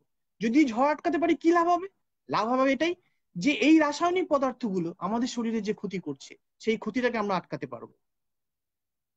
এখন এটা একটা দিক গেল, তাহলে কিছু জিনিস গেল ভাইরাল রিলেটেড, যেগুলো ভাইরাল ফেজে ইউজ হচ্ছে। কিছু জিনিস গেল রাসায়নিক পদার্থ যারা তৈরি করা, যে ইনফ্ল্যামেশন, যে একটা প্রদাহজনিত একটা ঝড়, সেই ঝড়টাকে আটকানো। আর কিছু ওষুধ আছে, যে ওষুধগুলো হচ্ছে এই ভাইরাস সংক্রমণের জন্য যে ক্ষতি, যে ড্যামেজ হয়ে যাচ্ছে সেইটাকে আটকানোর জন্য। ইউজুয়ালি আমরা আজ আমাদের বিগত 6 মাসের অভিজ্ঞতা ধরে দেখতে পাচ্ছি যে পেশেন্ট গুলো লাং ইঞ্জুরি হচ্ছে, যে পেশেন্ট গুলো ভেন্টিলেটরে বা ভেন্টিলেটরের আগে স্টেজে যাচ্ছে, যে পেশেন্ট গুলো শ্বাসকষ্ট খুব বেশি মাত্রায় হচ্ছে, তাদের বহু সংখ্যক পেশেন্ট ভালো হয়ে যাওয়ার কিছু পরেও তারা কিন্তু ডাক্তারের আউটডোরে ফিরে আসছে শ্বাসকষ্ট নিয়ে। শুধু তাই নয়, তাদের মধ্যে একটা বড় সংখ্যক পেশেন্ট বাড়িতে তাদের অক্সিজেন সাপোর্ট লাগছে, বিনা অক্সিজেনে তারা থাকতে পারছে না। রুম এয়ারে দেখা যাচ্ছে তাদের অক্সিজেন 90, 92, 93-তে থাকছে, অক্সিজেন দিলে 95 থাকছে। অনেক ডাক্তারবাবুরা পাজল, তাহলে কি আবার কোভিড হচ্ছে, চলো টেস্ট করাই, কোভিড নেগেটিভ। তাহলে কি কি হচ্ছে? এটা লাং বা ফুসফুসের মধ্যে অ্যালভিওলাই বলে যে জিনিসটি আছে, যেটি হাওয়া বের করে এবং হাওয়া ঢোকায়, এবং সেই হাওয়াটিকে রক্ত সঞ্চালনের মধ্যে দিয়ে অন্যান্য প্রয়োজনীয় জিনিসগুলোকে দিয়ে কাজ করায়, সেই অ্যালভিওলার ড্যামেজ হচ্ছে। এবং ড্যামেজ হওয়ার ফলে যে পরিস্থিতি হচ্ছে, যে অ্যালভিওলারের চারপাশে একটা আবরণ বা একটা লেয়ার তৈরি হয়ে যাচ্ছে, যেটাকে আমরা ডাক্তারি পরিভাষায় বলি লাং ফাইব্রোসিস। তার মানে যেটা হচ্ছে, আমরা সাধারণ যে নিঃশ্বাস প্রশ্বাস নিচ্ছি, আমরা স্বাভাবিকভাবে যে কাজ করছি, এই যে নিঃশ্বাস নিচ্ছি প্রশ্বাস নিচ্ছি, লাংসটা বেলুনের মতো ফুলছে ফুলছে সংকুচিত হচ্ছে, ফুলছে সংকুচিত হচ্ছে। কিন্তু যখনই অ্যালভিওলার চারপাশে যে লেয়ার গুলো তৈরি হয়ে যাচ্ছে, সেটা কিন্তু আর পারছে না, অ্যালভিওলাই গুলো কিন্তু আগের মতো করতে পারছে না। ধরে নিন অ্যালভিওলাই গুলো এইরকম ভাবে সংকুচিত প্রসারিত হচ্ছিল, কিন্তু যেই লেয়ারটা তৈরি হয়ে গেল, সেটা কিন্তু এর বেশি আর হচ্ছে না। এই যে জিনিসটা, এটাকে বলা হচ্ছে লাং ফাইব্রোসিস। তাহলে এইটাকে আটকাতে হবে। তাহলে এইটা যাতে আর না বাড়ে, সেইটা আটকাতে হবে। তাহলে আমরা কি করব? তাহলে লাং ফাইব্রোসিসকে আটকাতে পারি। তো আমরা এত কিছু তো করলাম, এত কিছু তো বুঝলাম, তাহলে ওষুধগুলো নিয়ে আলোচনা করলেই হয়ে যায়। তাহলে এই ওষুধগুলো নিয়ে এত এত আলোচনার কি আছে, এত সমস্যার কি আছে? সমস্যা আছে, বিকজ এই যে এত কিছু আমরা বলছি, এগুলো কি আমরা আজকে জানলাম? আজকে জানলাম না। কি করে জানলাম? আরে রুগী মরে গেল তারপরে জানলাম। কি করে জানলাম? রুগীর সিমটম দেখে না। তাহলে কি করে জানলাম? ডাক্তারি পরিভাষায় অটোপসি বলে একটা বিষয় আছে। মানে মৃত রোগীর আমরা শরীরের সমস্ত অঙ্গ প্রত্যঙ্গ নিয়ে তাদের সেলুলার লেভেলে সেই অঙ্গ প্রত্যঙ্গের পরীক্ষা নিরীক্ষা করি, করে দেখি যে এই রোগটার কি ক্ষতিকারক দিক ওই অঙ্গ প্রত্যঙ্গের মধ্যে হয়েছে, যে যার জন্য রোগীটি মারা গেলেন, বা যে যার জন্য এত ভয়াবহ পরিস্থিতির মধ্যে তাকে পড়তে হলো। কি দেখলাম? এই প্রত্যেকটা জিনিস দেখলাম। অ্যালভিওলার লাং ড্যামেজ, সাইটোকাইন স্টর্মের যে আফটার এফেক্ট, সেটা তো দেখলামই। আরেকটি ভয়াবহ জিনিস দেখলাম, কি জানেন? সেটি হচ্ছে আমাদের শরীরের যে স্বাভাবিক রক্ততঞ্চন প্রক্রিয়া, অর্থাৎ রক্ত জমাট প্রক্রিয়া, সেইটি কিন্তু মারাত্মকভাবে বিঘ্নিত হচ্ছে এই কোভিড-19 মধ্যে দিয়ে। তার মানে তার মানে হচ্ছে আমাদের শরীরে কিছু কেটে গেল, রক্ত জমাট বেঁধে যায়। এটা স্বাভাবিক কথা, এটা আমরা সবাই জানি, এটা আপনারাও জানেন। কিন্তু আরেকটি দিক আছে, যে আমাদের শরীরের রক্ত প্রবাহ বা রক্ত সঞ্চালন শিরা উপশিরার মধ্যে দিয়ে যদি খুব কমে যায়, তাহলে বিভিন্ন জায়গায় রক্ত জমাট বাঁধতে শুরু করে। অথবা যদি রক্তটা খুব ঘন হয়ে যায়, তাহলেও কিন্তু সেটা শিরা উপশিরার মধ্যে আটকে যেতে পারে। এই ক্লট তৈরি হওয়াটাকে বলা হয়েছে থ্রম্বাস ফর্মেশন। এই ভাইরাসটি কিন্তু এই থ্রম্বাস ফর্ম করছে। অটোপসি করে বিশ্বজুড়ে বিজ্ঞানীরা বিগত কয়েক মাসে দেখেছে শরীরের বিভিন্ন অঙ্গে এই ক্লট তৈরি হচ্ছে। সবচেয়ে বেশি ক্লট কোথায় হচ্ছে জানেন? লাংসে। আজকে সিটি স্ক্যানে বা এক্সরেতে যে আমরা যে ডাক্তারবাবুরা যে শ্যাডো গুলো দেখি, সেই শ্যাডো গুলো কিন্তু বন্ধুগণ কোভিড-19 নয়, সেগুলো ওই থ্রম্বাস বা এম্বোলাই। সেই থ্রম্বাস বা এম্বোলাই গুলো যত বেশি সংখ্যায় থাকবে, সেই থ্রম্বাস বা এম্বোলাই যত বেশি জায়গা জুড়ে বিস্তৃত হবে, তার লাং ড্যামেজের ক্ষমতা, তার লাং ড্যামেজের চান্সেস কিন্তু অনেক বেশি। যেটাকে সিটি স্ক্যানের ডাক্তারবাবুরা একটা কোরঅ্যাডস বলে একটা স্টেজিং এর মধ্যে দিয়ে ব্যাখ্যা করেন। কোরঅ্যাডস 1 2 3 4 5, কোরঅ্যাডস 3 অব্দি ঠিক আছে, কিন্তু কোরঅ্যাডস 4 5 মানে কিন্তু জানবেন তার লাংস এর মধ্যে ওই থ্রম্বাস বা এম্বোলাই খুব বেশি সংখ্যায় আছে। শুধু কি লাংস? না, শুধু লাংস নয়, ব্রেন, হার্ট, কিডনি, শরীরের অঙ্গ প্রত্যঙ্গ, হাত পায়ের পেরিফেরিতে যে ধরনের ব্লাড ভেসেলস গুলো আছে, সব জায়গায় এই থ্রম্বাস লঞ্চ করছে। এবং যে কারণে বিভিন্ন হাসপাতালে স্ট্রোক পেশেন্ট আসছে, দেখা যাচ্ছে কোভিড-19। হার্ট অ্যাটাক পেশেন্ট আসছে, দেখা যাচ্ছে কোভিড-19। কেন কেন কেন কেন? একটাই, এই ক্লট গুলোকে আটকাচ্ছে। হার্টের মধ্যে যে যে ভেসেলস গুলো থাকে সেখানে আটকাচ্ছে, ব্রেনে যে ভেসেলস গুলো থাকছে সেইখানে আটকাচ্ছে, সেই সব জায়গায় আটকাচ্ছে। কাজেই আমাদের চিকিৎসার আরেকটা ইম্পর্টেন্ট দিক হচ্ছে এই ক্লট আটকাতে, এই ক্লট ফর্মেশন বন্ধ করতে হবে। যদি এই ক্লট ফর্মেশন বন্ধ না করতে পারি, তাহলে রোগীর যে এই ক্ষতিকারক দিকটা, এই যে স্ট্রোক, এই যে হার্ট অ্যাটাক, এই যে লাংসের মধ্যে ক্লট বেঁধে যাওয়া, যেটাকে আমরা বলি পালমোনারি এম্বোলিজম, এটা আমরা আটকাতে পারবো না, এবং আমরা পারিনি। আজকে মার্চ মাস, এপ্রিল মাস, এই পুরো অনেকগুলো মাস কেটে গেছে আমাদের এই জায়গাটা বুঝতে। থ্রম্বো এম্বোলিজম যে কত ভয়ানক জিনিস সেটা আমরা জানতাম, কিন্তু করোনা ভাইরাস থ্রম্বো এম্বোলিজম করতে পারে। এবং করোনা ভাইরাস থ্রম্বোএম্বোলিজম করে যে কত নিরীহ মানুষের প্রাণ কেড়ে নিয়েছে, সেটা আমাদের বুঝতে সময় লেগে গেছে। কিন্তু কি করবো বন্ধুগণ, আমরা বিগত 100 বছরে তো এই ভাইরাসটাকে দেখিনি, আমরা জানি না এর কি গতি প্রকৃতি। আজও আমরা ভালো করে জানি না যে এই ভাইরাস আর কি কি খেল দেখাতে চলেছে। আমরাও থেমে নেই, সে তার খেল দেখাবে, আমরাও আমাদের কাজ করে যাব, দেখি শেষে কে যেতে। আমরা হাল ছাড়তে রাজি নই। তো এখন চিকিৎসার ব্যাপারে আসি। চিকিৎসার ব্যাপারে যে মেন ব্যাপারটা আমি আপনাদের কাছে তুলে ধরবো, সেটা হচ্ছে যে এই যে ওষুধগুলো ব্যবহৃত হচ্ছে, সেই ওষুধগুলোর মেন যে ওষুধগুলো ব্যবহৃত হচ্ছে, সেটা একটা পর্যায়ে যারা অসুস্থ রোগী, একটা পর্যায়ে যারা অসুস্থ হয়নি কিন্তু তারা বিভিন্ন কর্মসূত্রে তাদের ক্ষেত্রে এমন এমন কিছু ওষুধপত্র, এমন এমন কিছু কাজকর্ম করতে হচ্ছে, বিশেষ করে চিকিৎসক সমাজ, নার্সিং ইন্ডিভিজুয়ালস, প্যারামেডিক্যাল স্টাফ, হসপিটালের জিডিএ, সুইপার, অ্যাডমিনিস্ট্রেটিভ অফিসিয়ালস, ওষুধের দোকানদার, ল্যাব টেকনিশিয়ান, ফিজিওথেরাপিস্ট, এরা সবাই যারা রুগীর রুগী রুগী নিয়ে যাদের জীবন কাটে, রুগী নিয়ে যাদের দিন কাটে, মানুষের চিকিৎসা নিয়ে যাদের দিন কাটে, এরা হচ্ছে হাই রিস্ক ইন্ডিভিজুয়ালস। সেই হাই রিস্ক ইন্ডিভিজুয়ালরা যাতে ইনফেক্টেড না হয়, সংক্রমিত না হয়, তার জন্য বিভিন্ন ওষুধপত্র আমরা ইউজ করছি বা ব্যবহার করছি। এখন এই ওষুধ ব্যবহারের দু তিনটে মেন দিক সেটা হলো একটা তো আমি আপনাদের বললাম যে অ্যাকিউট ফেজ, একটা গেল হচ্ছে প্রোফাইল্যাকটিক ফেজ, যেটা সংক্রমিত না হওয়ার আগেই যেটা আমরা ইউজ করছি। আরেকটা ইউজ করছি আমরা হচ্ছে কমপ্লিকেশন প্রিভেন্ট করার জন্য। কোন ধরনের কমপ্লিকেশন? মূলত লাং ফাইব্রোসিস। এখন আমরা যেটা মেনলি পাচ্ছি লাং ফাইব্রোসিস।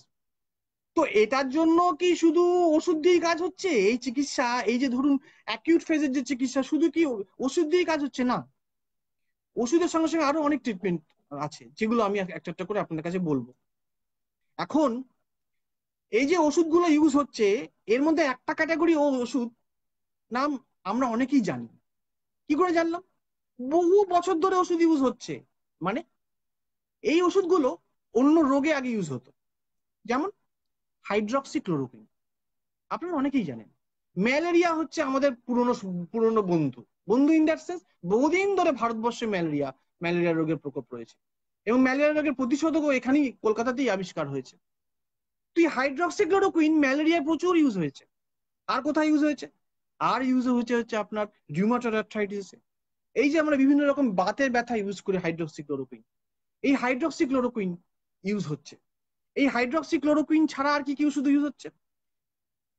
জিঙ্ক আমরা ইউজ করছি, আমরা ইউজ করছি ভিটামিন সি, আমরা ইউজ করছি কিছু অ্যান্টিবায়োটিক যেমন ডক্সিসাইক্লিন, অ্যাজিথ্রোমাইসিন।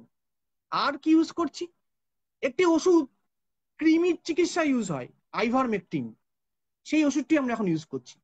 তো এই যে পুরনো ওষুধগুলো যেগুলোকে আমরা এইখানে নিয়ে আসছি, এই ওষুধগুলোকে, এই ব্যবহার প্রণালীর একটা নাম আছে। সেই নামটা হচ্ছে ড্রাগ রিপারপাসিং। মানে ড্রাগ ইউজ পারপাসটাকে আমি একটুখানি রিভিশন করছি, মডিফাই করছি, রিভিজিট করছি, করে এই ওষুধে এই রোগগুলোতে ইউজ করছি। আপনারা আমাকে জিজ্ঞেস করবেন, ভাই তুমি কি করে জানলে যে এইগুলো এখানে ইউজ হবে, এটা এখানে হবে, এটা মানুষের শরীরে কাজ করবে? হ্যাঁ, এইটা ইউজ হয়েছে প্রথমে, এই যে প্রথমে বললাম যে প্রাণীর শরীরে বা অ্যানিমাল মডেলে এগুলো ইউজ হয়ে সেগুলির উপযোগিতা, সেগুলো সুরক্ষা বিবেচনা করার পরে এগুলো মানুষের শরীরে ইউজ হয়েছে। এর পাশাপাশি এই তো গেল কিছু ওষুধ যেগুলো রিপারপাসিং বেসিস ইউজ হচ্ছে, যেগুলোকে আমরা বলছি রিপারপাস ড্রাগ। এছাড়া কিছু টিপিক্যাল ওষুধ ইউজ হচ্ছে যেগুলো পার্টিকুলারলি ভাইরাসকে মারার জন্য ইউজ হচ্ছে। দুটো মেইন ওষুধ এসছে, একটি ট্যাবলেট, একটি ইঞ্জেকশন। ট্যাবলেটটির কি নাম? ট্যাবলেটটির নাম হচ্ছে ফ্যাভিপিরাভির। নামটা খুব খটোমটো, আমাদের ডাক্তারি শাস্ত্রে অনেক অনেক ওষুধের নামই অনেক খটোমটো। তো এইটি ট্যাবলেট হিসেবে ইউজ হচ্ছে। আর কি ইউজ হচ্ছে?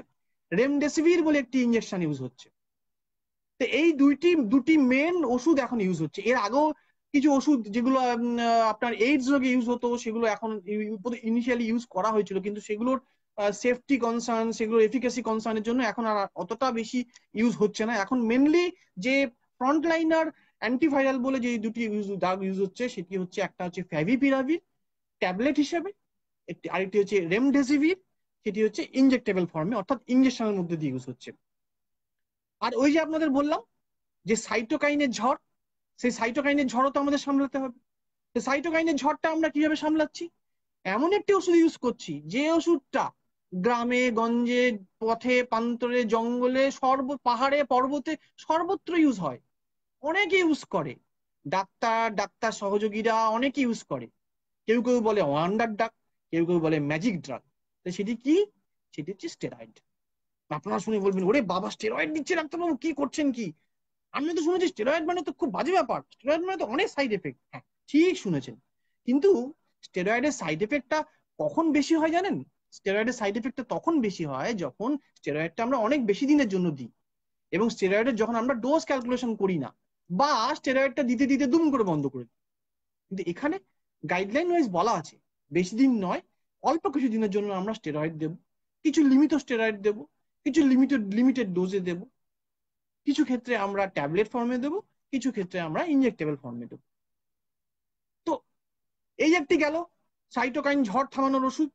আরেকটি ওষুধ খুব ইউজ হয়েছে প্রথম দিকে, যখন ধরুন আমি বলছি জুন জুলাই আগস্টেও প্রথম দিকে খুব বেশি মাত্রায় ইউজ হয়েছে। সেটির নাম হচ্ছে, একটু এই নামটি একটু খটোমটো, টসিলিজুম্যাব। তো এই ওষুধটি এত বেশি মাত্রায় ইউজ হয়েছে যে বিভিন্ন দেশে বিভিন্ন পর্যায়ে গবেষণার মধ্যে দিয়ে দেখা গেছে যে এই ওষুধটির পার্শ্ব প্রতিক্রিয়া অনেক বেশি, এবং এই যে কারণে আজ বিভিন্ন বিতর্ক, বিভিন্ন সমালোচনা, বিভিন্ন আলোচনা মধ্যে দিয়ে কিন্তু এই ওষুধটা নিয়ে ডাক্তারবাবুরা এগিয়ে চলেছেন। এবং ভারতবর্ষের অনেক হাসপাতাল, ভারতবর্ষের অনেক চিকিৎসা প্রতিষ্ঠানের সর্বোচ্চ সংস্থা যেগুলি আছে, এইমস বলুন, পিজিআই বলুন, বা এই জায়গাগুলো বলুন, তারা কেউই কিন্তু খুব পজিটিভলি বা খুব হোপফুলি এই টসিলিজুমাব নিয়ে খুব বেশি কিছু আশার আলো এখনো দেখাতে পারছেন না। বিকজ কনসার্ন একটাই, এই টসিলিজুমাবের ফলে যে পার্শ্ব প্রতিক্রিয়াগুলো হচ্ছে, যে আনুষঙ্গিক ব্যাকটেরিয়াল ইনফেকশন গুলো হচ্ছে, এবং অন্যান্য যে সাইড এফেক্ট গুলো হচ্ছে বিভিন্ন অর্গানের উপর, সেটি ভীষণ ক্ষতিকারক, এবং সেইটি সামলানো অনেক ক্ষেত্রেই অনেক সমস্যা তৈরি করছে। যে কারণে টসিলিজুমাব নিয়ে ক্লিনিশিয়ানস, ফিজিশিয়ানস এবং ফার্মাসিউটিক্যাল ফিজিশিয়ানসরাও খুব একটা বেশি কিছু এখন মানে আশাপ্রদ কিছু বলতে পারছেন না এই মুহূর্তে দাঁড়িয়ে। তো এইরকম বিপদ প্রসঙ্গ আলোচনা অবশ্য হাইড্রক্সিক্লোরোকুইন নিয়ে এসেছিল, যে হাইড্রক্সিক্লোরোকুইন আমরা ইউজ করব কি করব না, হাইড্রক্সিক্লোরোকুইনের ভালো মন্দ দিক, খারাপ দিক সবকিছু এখানে আলোচনা এখনো চলছে, বিতর্ক এখনো চলছে। মাঝখানে একটি একটি বিশ্বমানের দুটি পত্রিকায় হাইড্রক্সিক্লোরোকুইন ইউজ বলে একটি একটি ঝড় উঠেছিল, যে ঝড়টা পরবর্তীকালে সামাল দেওয়া গেছে, এবং যে ঝড়টার মধ্যে কোনো বৈজ্ঞানিক বাস্তব ভিত্তি খুব একটা পাওয়া যায়নি বলে Indian council of medical research এখনো কিন্তু হাইড্রক্সিক্লোরোকুইনকে রেকমেন্ড করে চলেছে এই কোভিড-19 চিকিৎসার জন্য। তো এই হাইড্রক্সিক্লোরোকুইন বেসিক্যালি একটি রিপারপাস ড্রাগ, যেটা আপনাদের আমি আগে বললাম। এটার মূল কাজ হচ্ছে এটা ভাইরাসটাকে ভেতরে ঢুকতে দেয় না, শরীরের ভেতরে, কোষের ভেতরে ঢুকতে দেয় না। আর এটার কিছু ইমিউনো মডুলেটরি মানে রোগ প্রতিরোধ ক্ষমতার কিছু গতিবিধি চেঞ্জ করার কিছু রোল আছে, যে মাধ্যমে মাধ্যমে বলতে পারেন কিছুটা এই ইনফ্লামেশন কমানোর একটা বিষয় রয়েছে। এখন হাইড্রক্সিক্লোরোকুইন নিয়ে আলোচনাটা মেন হয়েছিল, আপনারা অনেকেই জানেন যে সেফটি নিয়ে। সেফটি কি? যে রোগীর সুরক্ষা বিঘ্নিত হচ্ছে কেন? হাইড্রোক্সিক্লোরোকুইনে হার্টের উপর এফেক্ট আছে, হাইড্রোক্সিক্লোরোকুইন হার্টের ক্ষতিকারক দিক আছে, হাইড্রোক্সিক্লোরোকুইন হার্টের রিদম ডিস্টারবেন্স করে দেয়, অর্থাৎ হার্ট যে নর্মাল বিটে, যে নর্মাল রিদমে বিট করে, সেই বিটটাকে ডিস্টার্ব করে দেয়। তো এইরকম নিয়ে অনেক গবেষণা হয়েছে, এখনো গবেষণা চলছে। সেই গবেষণার কিছু কিছু ফল আমাদের কাছে এসছে, এবং যে ফলের বেসিসে আমরা এখনো মনে করছি যে না, হাইড্রোক্সিক্লোরোকুইন এখনো আমাদের হাতের বাইরে চলে যায়নি, বা হাইড্রোক্সিক্লোরোকুইন এত ক্ষতিকারক ড্রাগ নয় যেটা দেওয়া যাবে না। রাদার হাইড্রোক্সিক্লোরোকুইন দেখা গেছে যে তার উপকারী দিকটা অনেক বেশি, এবং যে স্বাস্থ্যকর্মীরা, যে যে যে যোদ্ধারা এই কোভিড-19-এর বিরুদ্ধে লড়ছে, তাদের তাদের সুরক্ষা নিরিখে যে হাইড্রোক্সিক্লোরোকুইন ইউজ করার জন্য যে রেকমেন্ডেশন বা অনুমোদন Indian council of medical research দিয়েছে, সেখানেও দেখা গেছে যে সেফটি কনসার্ন বা স্বাস্থ্যকর্মীদের সুরক্ষা বা জীবন সুরক্ষা বা নিরাপত্তার ক্ষেত্রে খুব একটা কিন্তু সমস্যা এখনো হয়নি। সেই জন্য হাইড্রক্সিক্লোরোকুইন এখনো কিন্তু রয়ে রয়ে গেছে এই লড়াইয়ে। তো এবং দেখা গেছে যে এই হাইড্রোক্সিক্লোরোকুইনের কিন্তু একটা ভীষণ ইম্পর্টেন্ট রোল প্লে করে চলেছে। আর সবচেয়ে ইম্পর্টেন্ট, সবচেয়ে বড় কথা কি, সবচেয়ে বড় কথা এটাই যে এই হাইড্রোক্সিক্লোরোকুইন আপনারা আমাদের এখানকার অনেক ডাক্তার বন্ধুরা জানে যে রিউমাটয়েড আর্থ্রাইটিসের বছরের পর বছর পেশেন্ট খেয়ে চলেছে, বছরের পর বছর। এই হাইড্রোক্সিক্লোরোকুইন ইদানিং ডায়াবেটিসেও ইউজ হচ্ছে। তো এখন এই হাইড্রোক্সিক্লোরোকুইন এত বছর ধরে ইউজ হচ্ছে, এত পেশেন্ট খাচ্ছে, তাহলে তো বহু patient rheumatoid arthritis patient cardiac rhythm ডিস্টারবেন্সে মরে মরে যাওয়ার কথা। কিন্তু মরে কি যাচ্ছে? মরে যাচ্ছে না। তার মানে যতটা আমরা ভয় পাচ্ছিলাম, এখনো মনে হয় না অতটা আশঙ্কা বা এখনো সেই ভয়ের জায়গাটা রয়ে গেছে। কাজেই আমি একজন ফার্মাকোলজিস্ট হিসেবে, ঔষধ বিজ্ঞানের একজন বিশেষজ্ঞ হিসেবে মনে করি যে আমরা এখনো হাইড্রোক্সিক্লোরোকুইনটা ব্যবহার করতে, ইভেন এই স্বাস্থ্যকর্মী যারা এখনো হাইড্রোক্সিক্লোরোকুইনটা খাচ্ছেন সপ্তাহে একটি করে, আইসিএমআর বলেই দিয়েছে যে তারা কন্টিনিউ করুন। হ্যাঁ, আপনারা বলবেন কতদিন, সেটির কোনো এখনো পর্যন্ত পরিষ্কার তথ্য আমাদের কাছে এসে পৌঁছয়নি। তবে যে সমস্ত রোগীরা আহ, এই রোগে আক্রান্ত হয়ে ভর্তি হচ্ছেন, চিকিৎসা হচ্ছেন, তাদের হাইড্রোক্সিক্লোরোকুইন দেওয়া হচ্ছে, তাদের ক্ষেত্রে কিন্তু খুব বেশি ভয়ঙ্কর কিছু সাইড এফেক্ট বা পার্শ্ব প্রতিক্রিয়া কিন্তু আমরা এখনো দেখতে পাইনি। আর কিছু ওষুধ যেগুলো রিপারপাস হিসেবে ইউজ হচ্ছে, অ্যাজিথ্রোমাইসিন, সবাই জানেন অ্যাজিথ্রাল দোকানে দোকানে বিক্রি হয়, ডাক্তারের প্রেসক্রিপশন লাগে না। আগেও লাগতো না, এখন তো আরো লাগছে না। কি কাজ? মেন কাজ ইমিউনিটিটাকে বুস্ট আপ করছে, ইমিউনো মডুলেটরি কিছু রোল আছে, ইমিউনিটিটাকে কিছু রিমডিফিকেশন করছে। তার পাশাপাশি সাইটোকাইন বা ওই ক্ষতিকারক রাসায়নিক পদার্থগুলোকে লেভেলটা ব্লাডে কমিয়ে দিচ্ছে। আর এই আইভারমেকটিন বলে যে বিষয়টি, সেই যে ওই কৃমির রোগে যে ওষুধটি ইউজ হতো, সেই ওষুধটি এখন খুব বেশি মাত্রায় ইউজ হচ্ছে। বেসিক্যালি আইভারমেকটিনটা আপনারা হয়তো অনেকে জেনে থাকবেন, আমার অনেক ডাক্তার বন্ধুরা এখানে অনলাইনে আছেন, তারা জানবেন যে বাংলাদেশে এটার কিন্তু একটা রেজিম তৈরি হয়েছিল যে আইভারমেকটিন এবং ডক্সিসাইক্লিন কম্বিনেশন দিয়ে ইউজ করা যায় কিনা, এবং তারা সেখানে ভালো ফল পেয়েছে। এবং সেখানকার প্রথম প্রথম কিছু রেজাল্ট বা তা সেই যে পরীক্ষিত গবেষণার কিছু রেজাল্ট দেখে ব্যাঙ্গালোর এবং বোম্বের বেশ কিছু হাসপাতালের ডাক্তারবাবুরা এই ওষুধটি ডক্সিসাইক্লিনের সঙ্গে ইউজ করে দেখেছে যে ভালো ফল পাওয়া গেছে এখনো পর্যন্ত। আমার কিছু ডাক্তার বন্ধু যারা এখনো কোভিড-19 ট্রিটমেন্ট করছেন, কোভিড-19 পেশেন্টের ট্রিটমেন্টের সঙ্গে সক্রিয়ভাবে যুক্ত সরকারি এবং বেসরকারি হাসপাতালের সঙ্গে, তারাও কিন্তু আমাকে অনেকে ফিডব্যাক দিয়েছেন যে ডক্সিসাইক্লিন আইভারমেকটিন কম্বিনেশন কিন্তু খুব ভালো কাজ করছে। আর একটা সবচেয়ে ভালো দিক কি, যে হাইড্রক্সিক্লোরোকুইন রিলেটেড যে কার্ডিয়াক কমপ্লিকেশন বা হৃদরোগের সমস্যার যে সম্ভাবনাটা খুব খুব বেশি, সেটা খুব বেশি এক্ষেত্রে নয়। এবং হাইড্রক্সিক্লোরোকুইনের সঙ্গে অ্যাজিথ্রোমাইসিন কম্বিনেশন করলে হার্টের প্রবলেম হতে পারে যে সম্ভাবনাটা, যেটা খুব সবাই মিলে আলোচনা করছে, সেটাও এক্ষেত্রে খুব কম। কাজেই আইভারমেকটিন আমরা দেখছি যে ইউজ করে ফল পাওয়া যাচ্ছে, একদম যে নিরাশাজনক ফল তা নয়, ফলটা ভালোই বা আশাপ্রদ ফল আমরা এখনো পর্যন্ত দেখছি। কিন্তু আমরা ওয়েট করে আছি ইন্ডিয়ান কাউন্সিল অফ মেডিকেল রিসার্চের ফাইনাল অনুমোদনের জন্য। যখন তারা তাদের অনুমোদনে বা তাদের গাইডলাইনে আইভারমেকটিনকে রেকমেন্ড করবে, যখন তারা গাইডলাইনে ডক্সিসাইক্লিনকে রেকমেন্ড করবে। আর এই ডক্সিসাইক্লিন সম্বন্ধে বলে রাখি, এটি একটি অ্যান্টিবায়োটিক যেটা বহুদিন ধরে ইউজ হয়, বিভিন্ন জ্বরের কারণে ইউজ হয়, এখনো ইউজ হয়ে চলেছে। এবং এটি সবচেয়ে বড় একটা ভালো দিক হচ্ছে এটা লাং মানে যে ফুসফুসের যে কোষগুলোর মধ্যে আছে খুব ভালো কাজ করে। ফুসফুসে অ্যালভিওলাই ড্যামেজে মানে ম্যাট্রিক্স মেটালোপ্রোটিনেজ বলে একটা কম্পাউন্ড থাকে, সেই ম্যাট্রিক্স মেটালোপ্রোটিনেজ কম্পাউন্ডটা খুব ক্ষতি করে এই লাং ড্যামেজের ক্ষেত্রে। তো সেইটাকে আটকানোর জন্য দেখা গেছে ডক্সিসাইক্লিন খুব ভালো কাজ করে। তো এই এই অনুমানকে বেসিস করে ডক্সিসাইক্লিন অ্যানিমেল মডেলে বা প্রাণীর শরীরে ব্যবহার করে কোভিড-19 ফল পাওয়ার পরেই গবেষকরা, আমার চিকিৎসক বন্ধুরা ইউজ করে দেখেছে যে কোভিড-19 এটি ভালো ফল পাওয়া গেছে। এরপরে আসি দুটি ওষুধের কথায়, দুটি জিনিসের কথায়, যেটি জুড়ে সারা পৃথিবীতে আলোড়ন চলেছে, বিশেষ করে বাঙালি ভারতবর্ষে ঝড় চলেছে ওষুধের দোকানে, সেটা নেই কি? Vitamin C, vitamin D. সবাই মনে করেছে একটা এমন জিনিস হাতে পেয়ে গেছি, যেটি পেয়ে গেলে আমাদের আর বোধহয় করোনা হবে না। কিন্তু বাস্তব কি তাই? বাস্তবটা মনে হয় তাই নয়। বাস্তবটা এই কারণে তা নয়, আমি বলছি না আপনাদের যে ভিটামিন সি, ভিটামিন ডি খেলে আপনারা ভালো থাকবেন না বা আপনারা সুস্থ থাকবেন না। ভালো থাকবেন, সুস্থ থাকবেন। ভিটামিন সি আপনারা আগে কোনোদিন খাননি? ভিটামিন ডি আগে আপনারা কোনোদিন খাননি?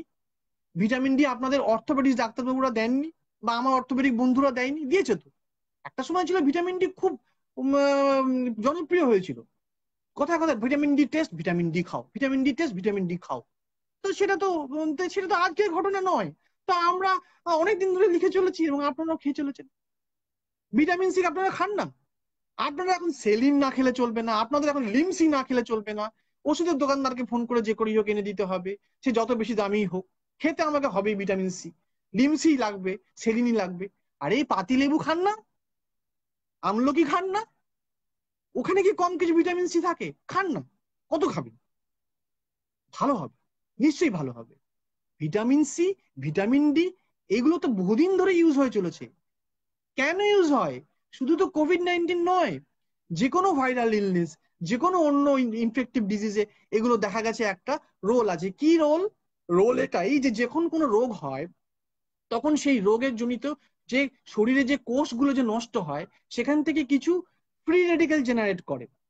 তো সেই ফ্রি রেডিকেল যখন জেনারেট করে তখন সে বাকি কোষগুলোকে নষ্ট করে দেয়। তো সেই ফ্রি রেডিকেল জেনারেশন বা সেই ফ্রি রেডিকেল গুলোকে নষ্ট করার জন্য দেখা গেছে ভিটামিন সি, ভিটামিন ডি এর একটা গুরুত্বপূর্ণ রোল আছে। তো এরকম ভাবার কোনো কারণ নেই যে ভিটামিন সি খেলাম মানে আমি এমন কিছু পেয়ে গেলাম যে করোনা বোধহয় আমাকে করোনা আমাদের সবাইকেই আক্রমণ করবে, আমাদের অনেক ডাক্তারবাবুকেও আক্রমণ করেছে। আমরা বুঝতে পেরেছি, কেউ বুঝতে পারিনি, অনেকে বুঝতে পেরে চুপচাপ আছে, বলিনি কিছু, বললে মুশকিল, চেম্বার করতে পারবো না, বাড়ির লোকজন অনেক সমস্যায় সমস্যায় পড়ে যাবে। কাজে সেসব আলোচনার মধ্যে আমি যাচ্ছি না। কাজে ভিটামিন সি, ভিটামিন ডি আপনারা খেতে পারেন, আপনারা খান, খাবার কোনো অসুবিধা নেই। করোনা করোনা চলাকালীনও খেতে পারেন, করোনার পরেও খেতে পারেন। এ এটা খেলে আপনাদের কোনো ক্ষতি, খুব বেশি কিছু ক্ষতি কিছু হবে না। তবে বেশি ভিটামিন ডি আবার বছরের বছর খেয়ে যাবেন না, বা মাসের পর মাস ডাক্তারবাবুর সঙ্গে পরামর্শ করে খাবেন। আমার ডাক্তার বন্ধুরা এখানে আছেন, তারা আশা করি তাদের রোগীদের যখন চিকিৎসা করবেন তখন ন্যাচারালি তারা সেইভাবেই গাইড করবেন যে ভিটামিন ডি কতদিন খাবেন না খাবেন।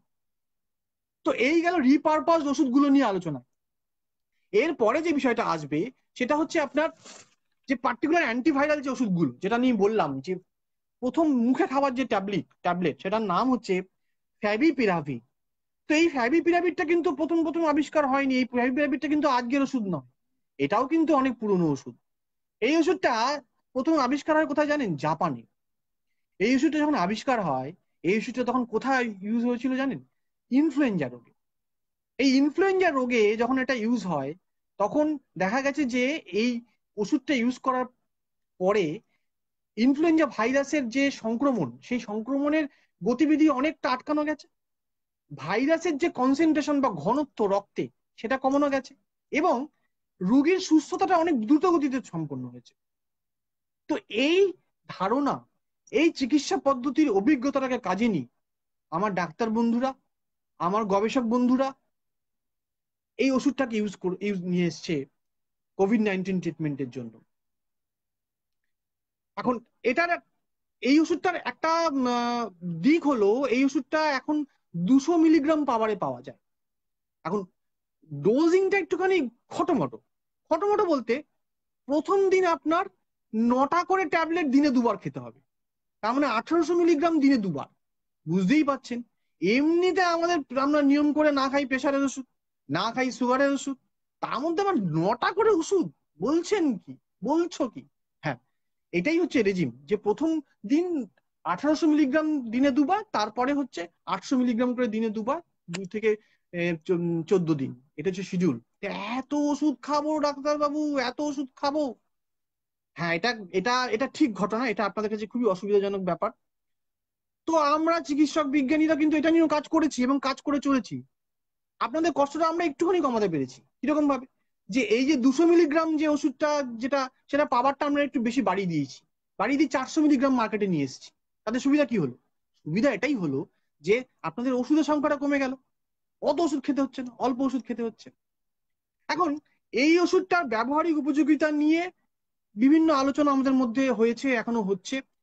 কিন্তু বিষয় যেটা সেটা হচ্ছে আমরা দেখেছি যে মাইল্ড কেসগুলোতে, মডারেট কেসগুলোতে রোগীদের বয়স 18 থেকে 70, এই বয়সের মধ্যে আমরা দেখতে পেয়েছি যে পেশেন্ট গুলোকে এই ওষুধ দিয়ে আমরা বেশ কিছু ক্ষেত্রে ভালো ফল পেয়েছি, কিন্তু যে খুবই আশাপ্রদ রেজাল্ট আমরা এখনো পাইনি। ইভিন হাইড্রক্সিক্লোরোকুইন দিয়ে আমরা যতটা পেয়েছি, কিছু কিছু গবেষণায় আমরা দেখেছি, কিছু কিছু ক্ষেত্রে আমরা দেখেছি, যেটা আমরা বলি ক্লিনিক্যাল ট্রায়ালে আমরা দেখেছি যে খুবই আশাপ্রদ রেজাল্ট পাই। খুব যে একটা ম্যাসিভ কিছু ডিফারেন্স, কিছু একটা বিশাল বড় একটা আলোড়ন তোলার মতো জায়গায় এখনো ফ্যাভিপিরাভির আসেনি। তো আমরা অপেক্ষা করে চলেছি আরো কিছু তথ্য, আরো কিছু বিজ্ঞানসম্মত কিছু এর কাছে ইনফরমেশনের যদি আমরা পাই, যার মাধ্যমে আমরা ফ্যাভিপিরাভিরটাকে আরো জোরের সঙ্গে বলতে পারি, হ্যাঁ ফ্যাভিপিরাভির এমন একটা ওষুধ, এমন একটা অ্যান্টিভাইরাল ড্রাগ, যে অ্যান্টিভাইরাল ড্রাগটা আমরা ইউজ করতে পারি কোভিড-19-এ। আর কাজ করে কি করে? একই ভাবে, এক না কাজ করে যেটা আমি বলি সেটা হচ্ছে, ভাইরাসটা ঢুকে গেল সেলের মধ্যে, এবার ভাইরাসটা নিজের নিজের সংখ্যা বাড়াতে শুরু করবে, নিজের যন্ত্রপাতি বাড়াবে, নিজের নিজের বিভিন্ন অর্গান, নিজের বিভিন্ন পার্টস গুলোর সংখ্যা বাড়াতে থাকবে। সেই জায়গাটাতে একটা ইম্পর্টেন্ট এনজাইম আছে, আরএনএ ডিপেন্ডেন্ট আরএনএ পলিমারেজ বলে। তো এই এনজাইম বা উৎসেচকটাকে এ আটকে দেয়, যাতে ওই ভাইরাস যাতে আর নিজের পার্টস গুলো তৈরি করতে না পারে, আর নতুন ভাইরাস তৈরি করতে না পারে। তো এইখানেই হচ্ছে ফ্যাভিপিরাভিরের মেন কাজ। আর ফ্যাভিপিরাভির আরেকটা ইম্পর্টেন্ট দিক যেটা আমার আমার আপনাদেরকে বলার উদ্দেশ্য, সেটা হচ্ছে ফ্যাভিপিরাভির দিয়ে দেখা গেছে যে কারো কারোর ক্ষেত্রে লিভারের একটু সমস্যা হয়েছে। মানে ধরুন লিভার এনজাইমস এর ক্ষেত্রে আমরা দেখেছি যে এসজিপিটি এসজিওটি বলে আমরা যারা দেখি, সেটা অনেক ক্ষেত্রে অনেকের ক্ষেত্রে বেড়ে গেছে। কারো কারো ক্ষেত্রে একটু কিডনি প্রবলেম হয়েছে, যে কারণে আমরা যারা কিডনি পেশেন্ট, যারা ধরুন আমরা লিভারের পেশেন্ট, তাদের ক্ষেত্রে আমরা সবার ক্ষেত্রে ইউজ করতে পারছি না, বা আমরা বা সিডিএসসিও বলুন বা এফডিএ বলুন বা ইএমএ বলুন, এখনো রেকমেন্ডেশন দেয়নি সেভাবে এটা ইউজ করার জন্য। আরেকটা গুরুত্বপূর্ণ আমরা জিনিস দেখতে পেয়েছি, সেটা হচ্ছে ফ্যাভিপিরাভির যারা ইউজ করছে, যে পেশেন্টদের ক্ষেত্রে ইউজ হচ্ছে, তাদের শরীরে একটা র্যাশ হচ্ছে। এবং ফ্যাভিপিরাভির যে ওষুধটা হয় না, সেই ওষুধটার বাক্সে একটি কাগজ থাকে, যে কাগজটায় লেখা, যে কাগজটায় একটা ফর্ম ফিল আপ থাকে। এবং সেই ফর্ম ফিল আপটা মানে হচ্ছে, এই ওষুধটা খাওয়ার আগে আমি আপনাকে জানাচ্ছি যে ওষুধটা কিন্তু পরীক্ষিত ভাবে আপনার শরীরে ইউজ করা হচ্ছে। এই পরীক্ষাটা, এটা কিন্তু কোনো স্বীকৃত বা বা একদম পার্মানেন্টলি অনুমোদিত কোনো ওষুধ নয়, যেটা বলা হয়েছে যে এটাই ওষুধ, এটার কোনো বিকল্প নেই। এটা সম্পূর্ণ পরীক্ষিত ওষুধ।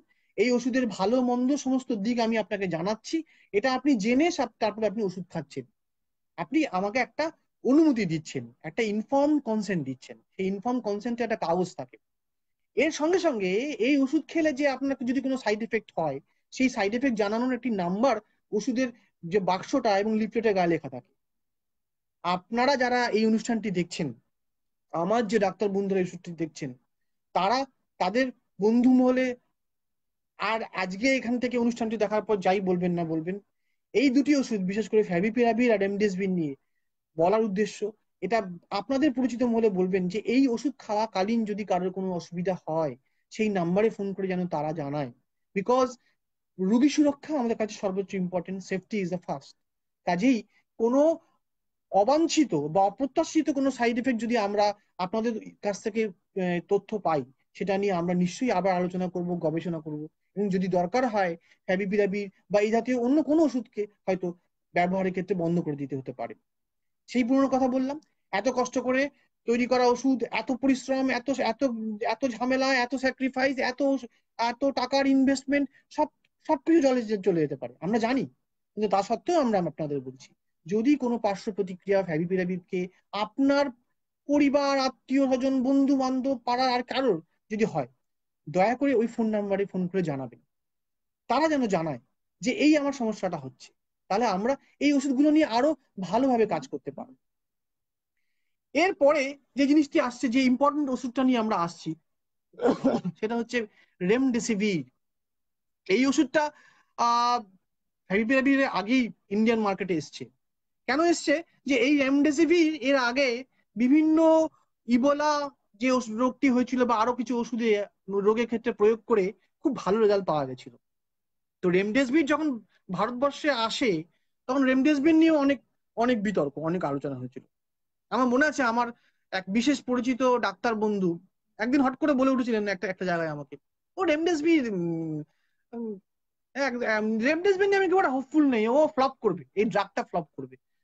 আমি তাকে বলেছিলাম, বন্ধু এত সহজে এত কিছু বলা যায় না, একটু ধৈর্য ধরুন, একটু দেখা যাক, রেমডেসিভির তো সবে এসছে, দেখা যাক রেমডেসিভির নিয়ে কি করা যায়।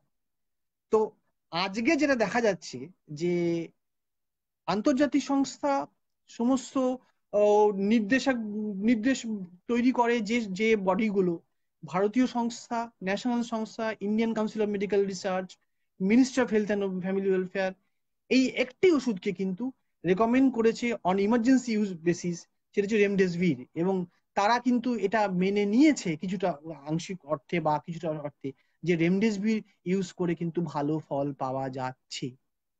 এটা আমি আপনাদের জোর গলায় এই কারণে বলছি যে আমি বিগত 3-4 মাস ধরে কোভিড-19-এর সঙ্গে যুক্ত বেশ কিছু ডাক্তার, গবেষক, চিকিৎসক, বিভিন্ন লোকের সঙ্গে যারা গাইডলাইন তৈরি করে তাদের সঙ্গে আমি আলোচনা করেছি। তাদের এক্সপিরিয়েন্স, তারা আমার সঙ্গে, আমার সৌভাগ্য যে তারা শেয়ার করেছে। তারা সবাই জাতীয় ক্ষেত্রে একজন দিকপাল ডাক্তারবাবু। তারা কেউ ডাক্তার দিল্লি, কেউ বোম্বে, এখানকার বিভিন্ন জায়গার তারা তাদের এক্সপিরিয়েন্স শেয়ার করেছে।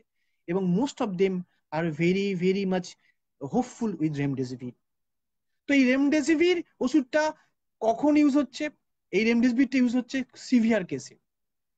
এই hydroxychloroquine, azithromycin, doxycycline, ivermectin, vitamin C, vitamin D, zinc, এইগুলো হচ্ছে মাইল্ড কেসে ইউজ হচ্ছে। মাইল্ড টু মডারেট কেসে কি ইউজ হচ্ছে? এইগুলো তো ইউজ হচ্ছেই, রিপারপাস করা ওষুধগুলো ইউজ হচ্ছেই। আর ইউজ হচ্ছে ফ্যাভিপিরাভি। আর কি ইউজ হচ্ছে? মডারেট টু সিভিয়ার কেসে আমরা ইউজ করছি হচ্ছে রেমডেসিভির। এবং রেমডেসিভির নিয়ে যা আলোচনা, যা বিতর্ক ঝড় উঠেছিল, সেটা এখন অনেকটাই স্তীমিত। এবং ডাক্তারি মহল রেমডেসিভির নিয়ে এখন অনেক বেশি আশাপ্রদ। এবং রেমডেসিভিরের এই চাহিদা বা খ্যাতি যখন তুঙ্গে উঠতে শুরু করে, তখন বেশ কিছু সংস্থা রেমডেসিভিরের দাম নিয়ে অনেক রকম সমস্যা তৈরি করার চেষ্টা করেছিল, এটা আমি বলতে বাধ্য হচ্ছি। কিন্তু সরকারের প্রয়াসেই বলুন বা বিভিন্ন জায়গা থেকে, বিভিন্ন ওষুধ নিয়ন্ত্রণকারী সংস্থার তরফ থেকে বলুন, প্রয়াস নেওয়ার ফলে আজকে রেমডেসিভিরের দাম অনেকটাই সাধারণ মানুষের, মধ্যবিত্ত মানুষের আয়ত্তের মধ্যে এসে গেছে। আর বিভিন্ন ব্যাকটেরিয়াল ইনফেকশনে যে ধরনের অ্যান্টিবায়োটিক ইউজ হয়, অনেকটা সেই দামে বা তার থেকেও কিছুটা কম দামে রেমডেসিভির মার্কেটে পাওয়া যাচ্ছে। এবং যে সকটি হাসপাতালে রেমডেসিভির কোভিড-19-এর ট্রিটমেন্ট হচ্ছে মডারেট টু সিভিয়ার পেশেন্টদের ক্ষেত্রে, তাদের ক্ষেত্রে রেমডেসিভির সব জায়গাতে অ্যাভেলেবেল এবং খুব ফ্রিকুয়েন্টলি ইউজ হচ্ছে।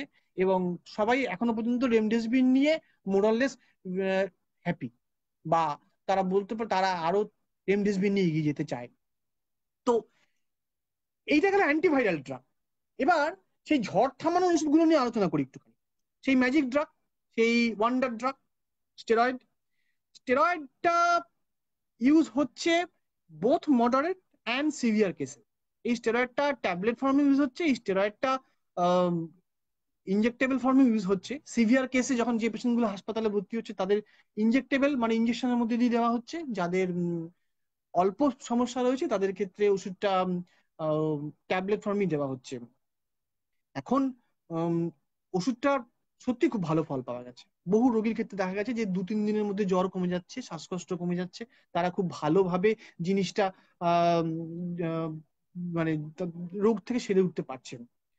হ্যাঁ, অ্যাজ ইউজুয়াল স্টেরয়েডের সাইড এফেক্ট তো আছে। স্টেরয়েডের সুগার বাড়িয়ে দেয়, স্টেরয়েডের ইনফেকশনের, অন্য কোনো ব্যাকটেরিয়াল ইনফেকশনের চান্সটা বাড়িয়ে দেয়। তো সেটা আছে, কিন্তু সেটা মানছি আমরা। কিন্তু সেটা দিয়েও দেখা যাচ্ছে যে স্টেরয়েড কিন্তু এই এই লড়াইয়ে অনেকটা ভালো জায়গায় বা অনেকটা সুবিধাজনক পরিস্থিতিতে আছে। তবে আমার যে সকল ডাক্তার বন্ধুরা এই অনুষ্ঠানটি দেখছেন, তাদের কাছে আমার বিনীত অনুরোধ, আপনারা এবং আপনাদের যে বন্ধুরা কোভিড রোগের চিকিৎসা করছেন, তাদের উদ্দেশ্যে একটি বার্তা আমার রইল অ্যাজ এ ফার্মাকোলজিস্ট। একটি কথা, সেটি হচ্ছে স্টেরয়েডটি দয়া করে মাইল্ড কেসে দেবেন না, দয়া করে দেবেন না।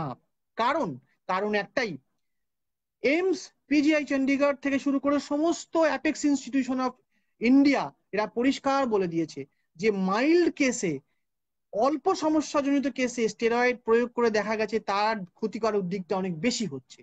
কাজেই দয়া করে মাইল্ড কেসে দেবেন না, দিলে ক্ষতি বেশি হবে। আর আমাদের কাছে রোগীর জীবন সুরক্ষা সবার আগে, সেইটিকে আমরা কোন রকম ভাবে যেন বিঘ্নিত হতে না দিই। অনুরোধ রইল, মাইল্ড কেসে স্টেরয়েড দেবেন না, দেওয়ার আগে একটু ভেবে নিন। কেননা মাইল্ড কেসে, মাইল্ড সিমটোমেটিক কেসে সাইটোকাইনের ঝড় ওঠে না। সাইটোকাইনের ঝড় ওঠে মডারেট টু সিভিয়ার কেসে। দিতে হলে মডারেট দিন, মাইল্ডে দিতে হবে না। মাইল্ডে স্টেরয়েড না দিয়েই হাইড্রক্সিক্লোরোকুইন সহ অন্যান্য ওষুধ দিয়েই বহু পেশেন্ট ভালো হয়ে যাচ্ছে, ফ্যাভিপিরাভির দিয়ে বহু পেশেন্ট ভালো হয়ে যাচ্ছে। দয়া করে মাইল্ড কেসে স্টেরয়েড দেবেন না, বুঝা গেল? আর এরপরে প্রশ্ন আসি, সেটা হচ্ছে ওই যে বললাম ক্লট আটকাচ্ছে, লাংসে ক্লট আটকাচ্ছে, ব্রেনে ক্লট আটকাচ্ছে, বিভিন্ন জায়গায় ক্লট আটকে যাচ্ছে। তো এই ক্লট আটকানোর জন্য কি করা যেতে পারে? ক্লটটাকে পাতলা করার একটি ইঞ্জেকশন পাওয়া যায়, হেপারিন বলে একটি ইঞ্জেকশন। তো সেই হেপারিন ইঞ্জেকশনটি মডারেট টু সিভিয়ার কেসে আমরা দিচ্ছি এবং দিয়ে আমরা ভালো রেজাল্ট পেয়েছি। হ্যাঁ, এটার কিছু খারাপ দিক আছে, যে অনেক সময় দেখা যাচ্ছে এই রক্ত পাতলা করার যে স্বাভাবিক প্রক্রিয়াটা, সেই প্রক্রিয়াটা অনেক সময় ডিস্টার্ব হতে পারে। কিন্তু সেইটাও দেখা গেছে যে খুব বেশি নয়, কেননা এই রক্ত পাতলা করার ওষুধটা অন্য কাজে ব্যবহৃত হয়। হার্ট অ্যাটাকের পরে ইউজ হয়, অন্যান্য ব্রেন স্ট্রোকের পরও ইউজ হয়েছে, এবং ইউজ হয়ে দেখা গেছে যে এর কিন্তু ভালো দিকটা অনেক বেশি।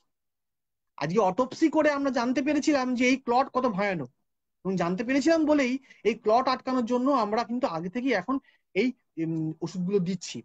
এই হেপারিনের মেনলি যে ভ্যারাইটি এনক্সাপারিন, সেই এনক্সাপারিনটাই বেশি ইউজ হচ্ছে। এছাড়াও অনেক ভ্যারিয়েশন আছে, ফন্ড্রাপারিনেক্স, ডাল্টেপারিন, যারা আমার ডাক্তার বন্ধুরা অনুষ্ঠানটি দেখছেন তারা খুব ভালোভাবেই জানেন এটা ইউজ হচ্ছে, এবং এটা ইউজ হয়ে খুব ভালো ফল দেখা গেছে। এবং এর যে এই এই এই যে ইঞ্জেকশনটা, এই ইঞ্জেকশনটা দেওয়ার পাশাপাশি একটি ট্যাবলেটও কিন্তু আমরা ইউজ করছি, যে ট্যাবলেটটা পেশেন্ট গুলো যখন বাড়ি চলে যাচ্ছে ভালো হয়ে তাদেরকে দিচ্ছি, যাতে ওই ক্লটটা না আটকায় বা ওই ক্লটটা যাতে তৈরি না হতে পারে, বা ক্লটটা ছিটকে গিয়ে ব্রেনে বা অন্য কোথাও গিয়ে না ছিটকাতে পারে, সেটাকেও আমরা মাথায় রেখে চিকিৎসা করছি। সেটির নাম হচ্ছে ওরাল অ্যান্টিকোয়াগুলেন্ট বা নোভেল ওরাল অ্যান্টিকোয়াগুলেন্ট, নোয়াক নামে আমরা বলি। তো সেটা ট্যাবলেট ফর্মে পাওয়া যায়, একটু দাম বেশি কিন্তু খুব ভালো ভাবে ইউজ হচ্ছে। মূলত দুটো মলিকিউল ইউজ হচ্ছে, একটা হচ্ছে রিভারক্সাব্যান আর একটা হচ্ছে অ্যাপিক্সাব্যান। এই দুটো ওষুধই ইউজ হচ্ছে। এই দুটো ওষুধ আগেও ইউজ হতো, স্ট্রোকে ইউজ হতো, এখনো এই এই এই পারপাস ইউজ হচ্ছে। বয়স্ক পেশেন্ট 60-70 ইয়ার্স পেশেন্টদেরও আমরা দিচ্ছি। আমাদের আমাদের যেটা সবসময় চিন্তা থাকে যে বেশি ডোজে দিলে বেশি বয়স্ক লোকের ক্ষেত্রে মাথায় ব্লিড করে যেতে পারে, না, আমরা সেক্ষেত্রে কম ডোজে দিচ্ছি কিন্তু ভালো রেজাল্ট পাচ্ছি, খুবই ভালো রেজাল্ট পাচ্ছি। এর পাশাপাশি হার্টের রোগীর চিকিৎসার জন্য আমরা যে ওষুধটা ইউজ করি, যে ক্লোপিডোগ্রেল এবং অ্যাসপিরিন, সেটাও আমরা দিচ্ছি, দিয়ে আমরা ভালো ফল পাচ্ছি, এবং সেটা দিয়ে আমরা দেখছি যে পেশেন্টরা অনেক ভালো থাকছে। আর এই সাইটোকাইন ঝড় থামানোর যে মেইন ওষুধ যেটা ইউজ হচ্ছিল টসিলিজুমাব, যেটা নিয়ে আমরা আমরা এতক্ষণ আপনাদের সঙ্গে কথা বললাম, সেটার ব্যবহারিক প্রয়োগ এখনো হচ্ছে না তা আমি বলবো না, হচ্ছে। অনেক ক্লিনিক্যাল ট্রায়াল বা পরীক্ষামূলক গবেষণার মধ্যে দিয়ে আমরা ভালো ফল পেয়েছি। তবে ওই একটা বললাম যে কথা, সেটা হচ্ছে সাইড এফেক্টের ডাক্তারবাবুরা এখনো একটু ইতস্তত করছেন, এবং তারা they are more in favour of use of steroid, low molecular heparin. তো টসিলিজুমাব ইউজ হচ্ছে, আদৌ এখন আগামী দিনেও আশা করি কিছুটা ইউজ হবে। তবে খারাপ দিকটা আমাদের মাথায় রাখতে হবে টসিলিজুমাব নিয়ে, ডাক্তারবাবুরা যারা দেখছেন তারা নিশ্চয়ই ব্যাপারটা বুঝতে পারছেন। তো এই জায়গাটা আমার একটা বিশেষ বলার জায়গা রইল। আরেকটি জায়গা যেটা যেটা আমি আপনাদের প্রথম দিকে বললাম, যে লাং ফাইব্রোসিসটা খুব ইম্পর্টেন্ট। তো এই আমরা বহু পেশেন্ট পাচ্ছি লাং ফাইব্রোসিস নিয়ে আসছে, পেশেন্ট কাশছে, আউটডোর চেম্বারে আসছে কাশছে, আমরা ভাবছি কোভিড হচ্ছে, টেস্ট করাচ্ছি নেগেটিভ, কি করবো? লাং ফাইব্রোসিস আটকানোর জন্য একটি ওষুধ লাং ফাইব্রোসিস পেশেন্টদের জন্য আগে ইউজ হতো। তো সেই ওষুধটি আমরা ইউজ করা শুরু করেছি, এবং সেই ওষুধটি ইউজ শুরু করার পর আমরা দেখেছি যে ভালো ফল হচ্ছে, ভালো ফল হচ্ছে। সেই ওষুধটির নাম হচ্ছে পারফিনিডন বা পিরফিনিডন, যাই আপনারা উচ্চারণ করে থাকুন। ওষুধটা এখন প্রথম থেকে খুব বেশি দাম ছিল, সেই ওষুধটা এখন ভালোভাবে ইউজ হচ্ছে। কেউ কেউ তো মডারেট টু সিভিয়ারলি ইউজ করছে, এবং ইউজ করছে একটাই কারণে, যে লাং ফাইব্রোসিস যাতে আটকানো যায়। এবং ফলো আপ পেশেন্টদের ক্ষেত্রেও এটা ইউজ হচ্ছে। এটা একটা ট্যাবলেট, এই ট্যাবলেটটা ইউজ করার ফলে যেটা দেখা যাচ্ছে, যে যার ধরুন ফাইব্রোসিস অলরেডি হয়ে গেছে, সেটা যাতে না বাড়ে, সেই আটকানোর ক্ষেত্রেও পারফিনিডন কিন্তু খুব ভালো রোল প্লে করছে। এবং আমার বেশ কিছু ডাক্তার বন্ধুরা তাদের পেশেন্টদের দিয়ে ভালো ফল পেয়েছে বলেই আমাকে জানিয়েছে। সেই সেই অভিজ্ঞতাটা, সেই তথ্যটা আমি আপনাদের সঙ্গে শেয়ার করলাম। আশা করি এটাতে আপনাদের ভালো লাগবে শুনে, যে আমাদের কাছে অনেক অস্ত্র আমাদের হাতে এখন এসে গেছে। আরো একটি ড্রাগ আছে যেটি বিদেশে খুব বেশি ইউজ হচ্ছে, অনেক কস্টলি দাম, ইউজ ভারতবর্ষে এখনো অতটা শুরু হয়নি। সেই জায়গায় দাঁড়িয়ে যে ওষুধটির নাম আমি বলতে চাই সেটা হচ্ছে নিমতে ডানিম বলে একটি ওষুধ, খুব খটোমটো নাম, আমারও অনেক সময় উচ্চারণ করতে অসুবিধা হয়। ওষুধটি ইউজ হচ্ছে, ওষুধটি আমেরিকায় খুব ভালো ইউজ হচ্ছে, ভালো ভালো ফল পাওয়া যাচ্ছে। আমরা ওয়েট করে আছি, যদি দেখা যায় যে আমাদের সেরকম স্কোপ আছে, নিমতে ডানিম আমরা ইউজ করব, আমার ডাক্তার বন্ধুরা ইউজ করবেন, এবং আমরা গবেষণার মধ্যে দিয়ে আরো এগিয়ে যাবো নিমতে ডানিম নিয়ে। এছাড়া যে আনুষঙ্গিক উপসর্গগুলো আছে, মানে ধরুন লুজ মোশন, ডায়রিয়া, তার জন্য আমরা অনেক ওষুধ ইউজ করি, সেগুলো ইউজ করতে হবে, ইউজ করলেই চলবে। কোনো আদারওয়াইজ কোনো ডায়রিয়ার জন্য আলাদা করে অ্যান্টিবায়োটিক দেওয়ার কোনো দরকার নেই। ডায়রিয়ার জন্য এমনি আমরা যে লোপেরামাইড গ্রুপের যে ওষুধ ইউজ করি, যে যে অন্যান্য ওষুধগুলো ইউজ করি, রিফাক্সিমিন ইউজ করি, আমরা আরো অন্য অনেক ওষুধ ইউজ করি, এগুলো ইউজ করা যাবে। অ্যান্টিবায়োটিক ইউজ করার দরকার নেই প্রসঙ্গে বললাম, যে যে সকল ডাক্তার বন্ধুরা আমার দেখছেন অনুষ্ঠানটাই, তারা তাদের বন্ধুদের বলবেন, এবং আমার যে যে সাধারণ দর্শকবৃন্দ দেখছেন তাদের একটা মাথায় রাখবেন যে অ্যান্টিবায়োটিকের কিন্তু রোল খুব লিমিটেড। অ্যান্টিবায়োটিক বলতে আমরা যে ওষুধগুলো আপনাদের লিখি, আপনারা ওষুধের দোকান থেকে খান, সেগুলো বেশিরভাগই কাজ করে ব্যাকটেরিয়ার ওপর, সেগুলো মূলত অ্যান্টিব্যাকটেরিয়াল ড্রাগ। আমরা যে যে যোগের চিকিৎসা করছি সেটা অ্যান্টিভাইরাল। ভাইরাল অ্যান্টিভাইরালে অ্যান্টিব্যাকটেরিয়ালে কোনো রোল নেই এক্সেপ্ট ডক্সিসাইক্লিন, অ্যাজিথ্রোমাইসিন। সেই জায়গায় দাঁড়িয়ে অ্যান্টিব্যাকটেরিয়াল ড্রাগ একমাত্র তখনই আমরা ইউজ করব যখন আমরা দেখব যে ভাইরাল ইনফেকশনের সঙ্গে সঙ্গে ব্যাকটেরিয়াল ইনফেকশনের কিছু লক্ষণ আমরা পাচ্ছি। সেটা আমার ডাক্তার বন্ধুরা জানে কিভাবে ডায়াগনোসিস করতে হয়। তো অ্যান্টিবায়োটিক ওষুধের দোকান থেকে নিয়ে খেলাম, করবেন না। জ্বর হলো, অ্যান্টিবায়োটিকের দোকান, অ্যান্টিবায়োটিক খাচ্ছি, খাবেন না। বিকজ জ্বর ভাইরাল না ব্যাকটেরিয়াল সেটা আপনার পক্ষে বোঝা সম্ভব নয়, বিশেষত এই কঠিন সংকটের মুহূর্তে দাঁড়িয়ে। কাজেই খাবেন না, ডাক্তার কাছে যান, ডাক্তারের পরামর্শ নিন, অনলাইন ফোনে কনসালটেশন করুন, তবে আচ্ছা। আগে আগ থেকে আগ বাড়িয়ে কোনো অ্যান্টিবায়োটিক দুমদাম করে খাবেন না। এর দুটো খারাপ দিক, একটা হচ্ছে জ্বর ডায়াগনোসিস হবে না, জ্বরের কারণ বোঝা যাবে না। 2 নম্বর হচ্ছে অ্যান্টিবায়োটিকের যে কাজ, সেই কাজটা বিঘ্নিত হবে, বিভিন্ন জীবাণু অ্যান্টিবায়োটিকের এগেনস্টে তাদের প্রতিরোধ ক্ষমতা বা রেজিস্ট্যান্স তৈরি করে দেবে। পরবর্তীকালে ওই অ্যান্টিবায়োটিক যে রোগে কাজ, যে ওষুধে রোগের কাজ দিলে আপনার কাজ দেওয়ার জন্য আপনার আমরা ইউজ করতাম, সেটা আর পারবো না, কেননা সেই জীবাণু আর কাজ করবে না, সে তার গতি প্রকৃতি বদলে নেবে। কাজে দয়া করে অ্যান্টিবায়োটিক ইউজটা একটু ভেবে চিন্তা করবেন। আমার ডাক্তার বন্ধুদের কাছে অনুরোধ রইল, অ্যান্টিমাইক্রোবিয়াল রেজিস্ট্যান্সের কথাটা একটু দয়া করে মাথায় রাখবেন। কাইন্ডলি অ্যান্টিবায়োটিকটা বুঝে শুনে ইউজ করবেন। আমরা জানি আপনারা অনেক বিচক্ষণ, আমার থেকে এখানে অনেক বিজ্ঞ মানুষরা এখানে এই অনুষ্ঠান দেখছেন, তারা তারা এই ফিল্ডের দিকপাল লোক, সেটা আমি জানি, কিন্তু তবু একবার মনে করিয়ে দিলাম, বিকজ অ্যান্টিমাইক্রোবিয়াল রেজিস্ট্যান্স আমাদের ফার্মাকোলজিস্টদের কাছে একটা মেজর কনসার্ন নাউএডেজ। আমরা কোভিড নিয়ে যেমন ভাবছি, অ্যান্টিমাইক্রোবিয়াল রেজিস্ট্যান্স নিয়েও আমাদের সমান মাত্রায় মাথা ব্যথা রয়েছে। এছাড়া সামান্য সর্দি কাশি ওষুধ আছে, কোনো অসুবিধা নেই, সুমন ডাক্তাররাও জানে, ফার্মাসিস্টরাও জানে, আপনারাও জানেন, সেগুলো ইউজ হচ্ছে, সেগুলো ইউজ করতে পারেন, কোনো অসুবিধা নেই, ক্ষতিকারক খুব একটা দিক নয়। তবে একবার বারবার যেটা বলছি সেটা হচ্ছে যে একবার ডাক্তারের সঙ্গে পরামর্শ করে নেবেন। অনেক কাশির ওষুধ খেলে হার্ট রেট বেড়ে যায়, অনেক কাশির ওষুধ খেলে প্যালপিটেশন হয়, অনেক কাশির ওষুধ খেলে হাত পা কাঁপে। এইরকম সমস্যা নিয়ে বহু রোগী আমাদের কাছে আসে। কাজে তাদেরকে জিজ্ঞেস করলে দেখা যায় যে তারা দোকান থেকে ওষুধ নিয়ে খাচ্ছে, ডাক্তারকে না জিজ্ঞেস করে। এইটি করবেন না, একটু ডাক্তারের সঙ্গে পরামর্শ করুন।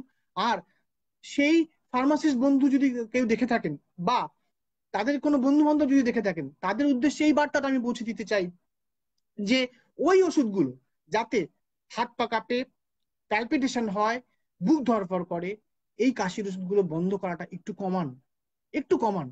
অনেক ভালো ওষুধ এসে গেছে, আমাদের সঙ্গে কথা বলুন, আমরা সবসময় আপনাদের হেল্প করার জন্য আছি।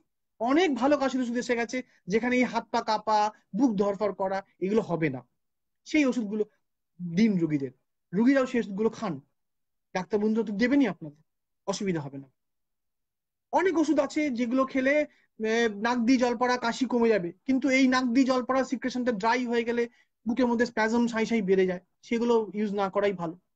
বিশেষ করে সেট্রিজিন, লিভোসেট্রিজিন গ্রুপের ওষুধগুলো ডাক্তারবাবুরা জানেন যে আজকালকার বহু পেশেন্টদের ক্ষেত্রে আমরা পাচ্ছি যে এই ধরনের সাইড এফেক্ট আমরা দেখছি, তো সেগুলো না ব্যবহার করাই বোধহয় ভালো। তো সামগ্রিকভাবে মূলত এই ওষুধগুলো নিয়েই আমাদের লড়াই চলেছে, এবং এই ওষুধগুলো নিয়ে যখন আমরা লড়াই করছি, সেই ওষুধগুলো নিয়ে লড়াই করে কিন্তু আমরা লড়াইয়ের অনেকটা সুবিধাজনক রাস্তায় চলে এসেছি। আগামী দিনে এই লড়াই আমাদের আরো বৃহত্তর পদ্ধতিতে এগিয়ে নিয়ে যেতে হবে। আরো অনেক ওষুধ আমরা চেষ্টা করছি ইউজ করার, অনেক মলিকিউল। আমাদের ডাক্তারবাবুরা, আমাদের গবেষক বন্ধুরা, আমাদের বিজ্ঞানীরা দিন রাত এক করে কাজ করে চলেছেন আরো ওষুধ আবিষ্কার করার জন্য। লম্বা ওষুধের লিস্ট আছে, বলতে গেলে এখন অনেক সময় লেগে যাবে, আপনারা বোর হয়ে যাবেন, আমি আপনাদের বেশি বোর করতে চাই না। জুলাই মাস অব্দি, আগস্ট মাস অব্দি সারা বিশ্ব জুড়ে ওষুধ নিয়ে 2000-এর ওপর পরীক্ষা চলছে, 2000-এর ওপর গবেষণা চলছে।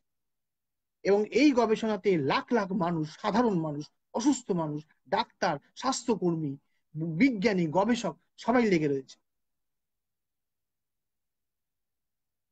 এই জায়গায় আমরা আশাবাদী যে এর ভালো ফল আমরা পাবই। এবার আমি আমার বক্তব্যের একদম শেষ দিকে এসে গেছি। কিছু কথা না বললে এই আলোচনাটা ইনকমপ্লিট থেকে যায়, কেননা মেডিসিন নিয়ে কথা বলছি, তো মেডিসিন রিলেটেড কিছু কথা বলা দরকার। এটা হচ্ছে ওষুধ, ইনজেকশন মানে আমাদের কি ধারণা, ওষুধ মানে হচ্ছে মেডিসিন, ড্রাগ মানে হচ্ছে ওষুধ, ইনজেকশন, ব্যাস, দ্যাটস অল। কিন্তু তা নয়। এই চিকিৎসার মধ্যে দিয়ে আমরা নতুন একটা জিনিস উপলব্ধি করেছি বা মানুষের কাছে একটা বার্তা পৌঁছে দিতে পেরেছি, oxygen is also a medicine, oxygen is also a drug. Oxygen এই চিকিৎসার একটা মূল অংশ। ডাক্তারদের কাছে একটা সবচেয়ে বড় উদ্দেশ্য হলো এই অক্সিজেনটাকে সঠিকভাবে মানুষের শরীরে প্রয়োগ করা, যাতে অসুস্থ রোগীর, সংক্রমিত রোগীর শরীরে রক্তে অক্সিজেন মাত্রাটা 95 ভাগের ওপরে থাকে। এই জন্যই বহু পেশেন্টকে বাড়িতে, আসিমটোমেটিক পেশেন্ট, মাইল্ড সিমটোমেটিক পেশেন্টকে বাড়িতে পালস অক্সিমিটারে আমরা অক্সিজেন চেক করার কথা বলছি। অক্সিজেন কমে গেলে হাসপাতালে ভর্তি করে তাদের আমরা অক্সিজেন দিচ্ছি বিভিন্ন ভাবে, কাউকে মাস্ক দিয়ে, কাউকে মাস্ক বিশেষ রূপে তৈরি মাস্ক দিয়ে, কাউকে সরু ক্যানুলা দিয়ে দিচ্ছি। এখন এখানে একটা প্রশ্ন আসবে যে তাহলে ভেন্টিলেটরটা কি হচ্ছে? হ্যাঁ, ভেন্টিলেটরটা আমাদের দিতে হচ্ছে। ভেন্টিলেটর নিয়ে অনেক অনেক অনেক চিন্তা, অনেক দুশ্চিন্তা, অনেক কথা, অনেক ঘটনা, অনেক আশঙ্কা, অনেক ভয় আমাদের সাধারণ মানুষের মধ্যে দিয়ে আছে।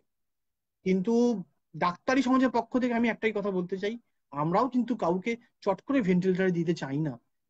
এবং পরিষ্কারভাবে এই কথাটা আজকে আমি বলতে চাই, কোভিড-19 ট্রিটমেন্টের জন্য আমাদের উদ্দেশ্য বা আমাদের ইচ্ছে, যতক্ষণ পেশেন্টকে ইনভেসিভ ভেন্টিলেশনে না দেওয়া যায়, মানে শ্বাসনালীর মধ্যে দিয়ে টিউবটা দিয়ে সেই টিউবের আরেকটা প্রান্ত ভেন্টিলেটর যোগ করে দেওয়া। কেন? গবেষণায় দেখা গেছে যে এর ফলাফল মোটেই ভালো নয়। এর ফলাফল ভালো নয় অর্থে এই পেশেন্টগুলোকে আমরা বের করে আনতে পারিনি ভেন্টিলেটর, বহু পেশেন্টকে আমরা হারিয়েছি। তাই মার্চ মাসের, এপ্রিল মাসের, জুন মাসের অভিজ্ঞতা থেকে আমরা সিদ্ধান্ত নিয়েছি আমরা চেষ্টা করব যে করেই হোক পেশেন্টকে ভেন্টিলেটর যাতে না দিতে হয়। মাস্ক হোক, রিব্রিদিং মাস্ক হোক, বাইপ্যাপ মেশিন হোক, যেভাবেই হোক পেশেন্টকে স্যাচুরেশন আমরা 95-এর উপরে তুলে রাখবই। আর যে পেশেন্টদের অ্যাজমা পেশেন্ট আছে, সিওপিডি পেশেন্ট আছে, তাদের স্যাচুরেশন 90-93 অব্দি আমরা স্যাটিসফাইড। কাজী বন্ধুগণ, আপনারা এটা ভাববেন না যে নার্সিং হোমের ডাক্তারবাবুরা ভেন্টিলেটরে চাপিয়ে পেশেন্টকে, কোভিড-19 পেশেন্টকে মেরে ফেলছে। এটা নয়, এটা ভুল কথা, এটা সম্পূর্ণ ভুল কথা। আমরা চেষ্টা করছি ভেন্টিলেটর, বাস্তবটা উল্টো। আমরা চেষ্টা করছি ভেন্টিলেট না করার জন্য, আমরা প্রাণ চেষ্টা করছি ভেন্টিলেটর না দিতে হয়, বিকজ ভেন্টিলেটর থেকে আমরা বের করতে পারছি না অনেক পেশেন্টকে। তার জন্য আমাদের পরবর্তী পর্যায়ে নিতে হচ্ছে, শ্বাসনালী যেখানে ফুটো করে অক্সিজেন দিতে হচ্ছে ভেন্টিলেটর দিয়ে, একমো বলে একটি পদ্ধতির উপায় নিতে হচ্ছে। আমরা চাইছি না সেগুলো করতে, তাতে রুগীর ভোগান্তি, বাড়ির লোকের ভোগান্তি বেশি, সবকিছু দিক দিয়ে অনেক বেশি সমস্যা। আমরা কেউ চাই না। আমরা যারা চিকিৎসা করে চলেছি, আমরা যারা মানুষের কল্যাণের জন্য কাজ করে চলেছি, তারা চাই না। আর কে চায় না চায় সেটা আমি বলতে পারবো না, সেটা সেটা বলার যে এটা প্ল্যাটফর্ম আজকে আমার দায়িত্ব সেটা বলার নয়। এটাকে কেন্দ্র করে অনেক বিতর্ক, অনেক আলোচনা হতে পারে, তার মধ্যে আমি ঢুকতেই চাই না। আমি বলতে চাইছি অক্সিজেন একটা ওষুধ, সেই ওষুধটাকে আমরা ইউজ করছি, সেই ওষুধটাকে দিয়ে আমরা সেই ওষুধটাকে সঠিকভাবে ঠিক সময় মতো দিয়ে আমরা দেখছি যে ভালো রেজাল্ট পাচ্ছি। আমার যে ডাক্তার বন্ধুরা আছে তাদেরকে আমি বলবো যে ইউ স্টার্ট, যেটা আমি আমার উপদেশ দিচ্ছি না, যেটা আমি আমার বিভিন্ন জাতীয় স্তরের বিভিন্ন ডাক্তারদের আলোচনা থেকে মনে করেছি, you start with moist oxygen inhalation with simple mask. যদি অক্সিজেন স্যাচুরেশন না ওঠে, NRBM নন রিব্রিদিং মাস্ক দিয়ে অক্সিজেন দিন, স্যাচুরেশন যদি তাতেও না ওঠে হাই ফ্লো নেজাল অক্সিজেন দিয়ে অক্সিজেন দিন, তাতেও যদি না ওঠে বাইপ্যাপ দিন। বন্ধুগণ, আমি আপনাদের বলছি বেশিরভাগ ক্ষেত্রে এই এই কটা স্টেপের মধ্যে দিয়েই পেশেন্টকে ভেন্টিলেটর দিতে হচ্ছে না। ওষুধ সঠিক সময় সঠিকভাবে অক্সিজেন দিতে পারলে পেশেন্ট ভেন্টিলেটরে ওঠার চান্স অনেক অনেক কম। এই একটা গেল। লাস্ট যে ওষুধটার ব্যাপার, যেটা নিয়ে বলা খুব দরকার, যেটা নিয়ে অনেক আলোচনা পেপারে নিউজ মিডিয়ায় আপনারা দেখেছেন, সেটা হচ্ছে যে প্লাজমা প্লাজমা থেরাপি। যে রোগী কোভিডে আক্রান্ত হচ্ছে তার শরীরে একটা রোগ প্রতিরোধ ক্ষমতা তৈরি করার জন্য অ্যান্টিবডি তৈরি হয়ে যায়। সেই অ্যান্টিবডি নিয়ে অসুস্থ রোগীর শরীরে আমরা প্রয়োগ করে চেষ্টা করছি যে তাদের ভাইরাসের সংক্রমণ, তাদের ভাইরাসের ঘনত্ব, তাদের রোগ রোগের যে সাইড এফেক্ট সেটাকে কমানো যায় কি।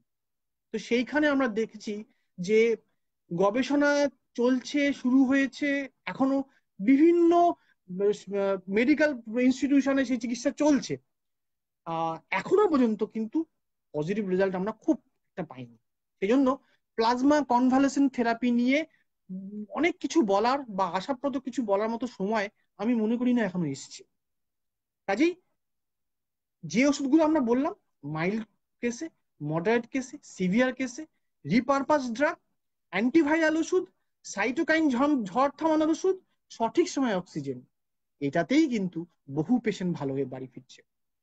কলকাতা, পশ্চিমবঙ্গ, ভারতবর্ষ, বিশ্বের যে কোনো জায়গায় এই ওষুধগুলো দিয়ে কিন্তু মূলত কাজ চলছে। আমি বলবো না যে এর বাইরে কোনো ওষুধ নেই, আছে, কাজ হচ্ছে, সেগুলো সবই গবেষণার পর্যায়ে আছে। কিন্তু যে যে ওষুধগুলো আমি বললাম সেই ওষুধগুলোকে ঘিরেই আমাদের মূল কাজ চলছে এবং আমরা ভালো রেজাল্ট পাচ্ছি। আপনারা নিউজ মিডিয়া দেখছেন অসুস্থতার হার বাড়ছে, রোগী বেশি বাড়ি বাড়ি ফিরছে। এর কারণ কিন্তু একটাই, এর কারণ একটাই যে অটোপসি করে আমরা জানতে পেরেছিলাম ভাইরাসটা কোথায় কোথায় সংক্রমণ করছে, এই এম্বোলাস বা ক্লটটা কোথায় কোথায় আটকাচ্ছে। এই এম্বোলাস আটকানো, এই সাইটোকাইন থামানো, এই ভাইরাসের শরীরে ঢোকা, এই ভাইরাসের বংশবৃদ্ধিটাকে আমরা ওষুধ দিয়ে আটকাতে পারছি বলেই, অক্সিজেন দিয়ে শরীরে রক্তে অক্সিজেনের মাত্রাটা 95-এর উপরে রাখতে পারছি বলেই পেশেন্ট গুলি ভালো হয়ে বাড়ি ফিরছে এবং আগামী দিনে আরো ভালো হয়ে বাড়ি ফিরবে। এই ব্যাপারে আমরা সম্পূর্ণ আশাবাদী। এরপরে একদম শেষে এসে খুব গুরুত্বপূর্ণ একটা বিষয় আমরা আলোচনা বলে যাব, না বললে এই আলোচনাটা ইনকমপ্লিট থেকে যায়। সেটা হচ্ছে আমাদের বাড়িতে, আমাদের পরিবারে, আমাদের আশেপাশে অনেক পেশেন্ট আছে। এরকম বোধহয় বাড়ি নেই যেখানে কোনো হাইপার টেনশনের পেশেন্ট নেই, যেখানে কোনো ডায়াবেটিসের পেশেন্ট নেই, যেখানে কোনো সিওপিডি অ্যাজমার পেশেন্ট নেই। আছে তো? অনেকের সবার বাড়িতে আছে। তারা কি করবেন? কোন ওষুধ ইউজ করবেন? কেন ইউজ করবেন? শুধু কি কোভিড রোগের চিকিৎসা করলে চলবে? এই রোগগুলো চিকিৎসা করলে চলবে না? করতে হবে না? নিশ্চয়ই করতে হবে। আজকে আপনারা শুনছেন যে immuno compromise patient, diabetic patient, hypertensive patient, kidney patient, bronchial asthma patient, COPD patient, এদের ক্ষেত্রে রোগ রোগ সংক্রমিত হওয়ার ক্ষমতা, রোগ সংক্রমিত হওয়ার প্রবণতা অনেক বেশি। এটা যেমন সত্যি, তেমনি এটা তার থেকে আরো একটা বেশি সত্যি হচ্ছে এরা যদি সংক্রমিত হয়, এই সংক্রমণ থেকে এদের ভোগান্তি বা এদের অন্য আরো খারাপ পরিণতি হওয়ার চান্স অনেক অনেক বেশি। কেন জানেন? কেন? একটাই কারণে, আইদার এদের সুগার কন্ট্রোলে নেই, নয় এদের ব্লাড প্রেশার কন্ট্রোলে নেই, বা এদের এদের কোলেস্টেরল কন্ট্রোলে নেই, অথবা এরা নেবুলাইজার বা ইনহেলারটি নিচ্ছে না। নেবুলাইজার শোনা মাত্র আমার ডাক্তার বন্ধুরা বলবেন, বলছো কি তুমি? বলছো কি? গাইডলাইনে বলছে nebulisation aerosol generating procedure, nebulise করো না, আর তুমি বলছো নেবুলাইজেশন নিতে। বলবো আমি এই বিষয়ে দুটো কথা বলবো। আমি কেন কথাটা বললাম সেটা আমি বলবো। এটা আমার কথা নয়, এটা আমার কথা নয়। সারা বিশ্ব জুড়ে যে বিজ্ঞানীরা কাজ করেছেন, কাজ করে চলেছেন, তারা কি বলছেন তাদের কথাটা আমি একটু আপনাদের সঙ্গে শেয়ার করি, শেয়ার করবো। যে শোনা সম্ভব না যদি আমরা বলি। আমার এগুলো দেখার একটু শখ আছে বলতে পারেন। অনেক দিনের অড আওয়ার্স আমি এগুলো শুনি বলে আমি এগুলো জানি, সেই জন্য আমি আপনাদের সঙ্গে একটু শেয়ার করে যাচ্ছি। ডায়াবেটিস রোগ, ডায়াবেটিসে কোভিড-19 আক্রান্ত পেশেন্টদের ক্ষেত্রে ব্লাড সুগার বেড়ে যাবেই। কেন বেড়ে যাবে? এটা একটা স্ট্রেস, এটা একটা ইনফেকশন। আর কেন বাড়তে পারে? ওই মডারেট টু সিভিয়ার কেসে আমরা যখন স্টেরয়েড দিচ্ছি, আমাদের তো স্টেরয়েড দিতেই হবে বন্ধুগণ, আমাদের তো আপনাদের বাঁচাতেই হবে। স্টেরয়েড না দিয়ে তো আমরা পারবো না মডারেট টু সিভিয়ার কেসে।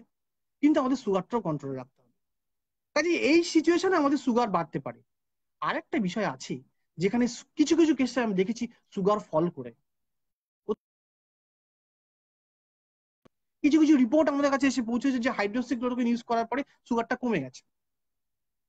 কাজেই সুগার চেক করা, সুগারটা নজরে রাখা এবং ওভারঅল একটা কনসেনসাস বা একটা অনুমতি বা একটা সম্মতি আমরা বিভিন্ন চিকিৎসক মহল থেকে পেয়েছি, যেখানে আমরা দেখছি যে টার্গেট ব্লাড সুগার এই মুহূর্তে দাঁড়িয়ে random blood sugar, random, fasting বলছি না, পিপি বলছি না, যারা চিকিৎসা করছে, যে পেশেন্ট গুলো ভর্তি আছে তাদের ক্ষেত্রে 120 থেকে 180 যদি সুগার, র্যান্ডম সুগার যদি রাখা যায়, we are more than happy, we are more than happy.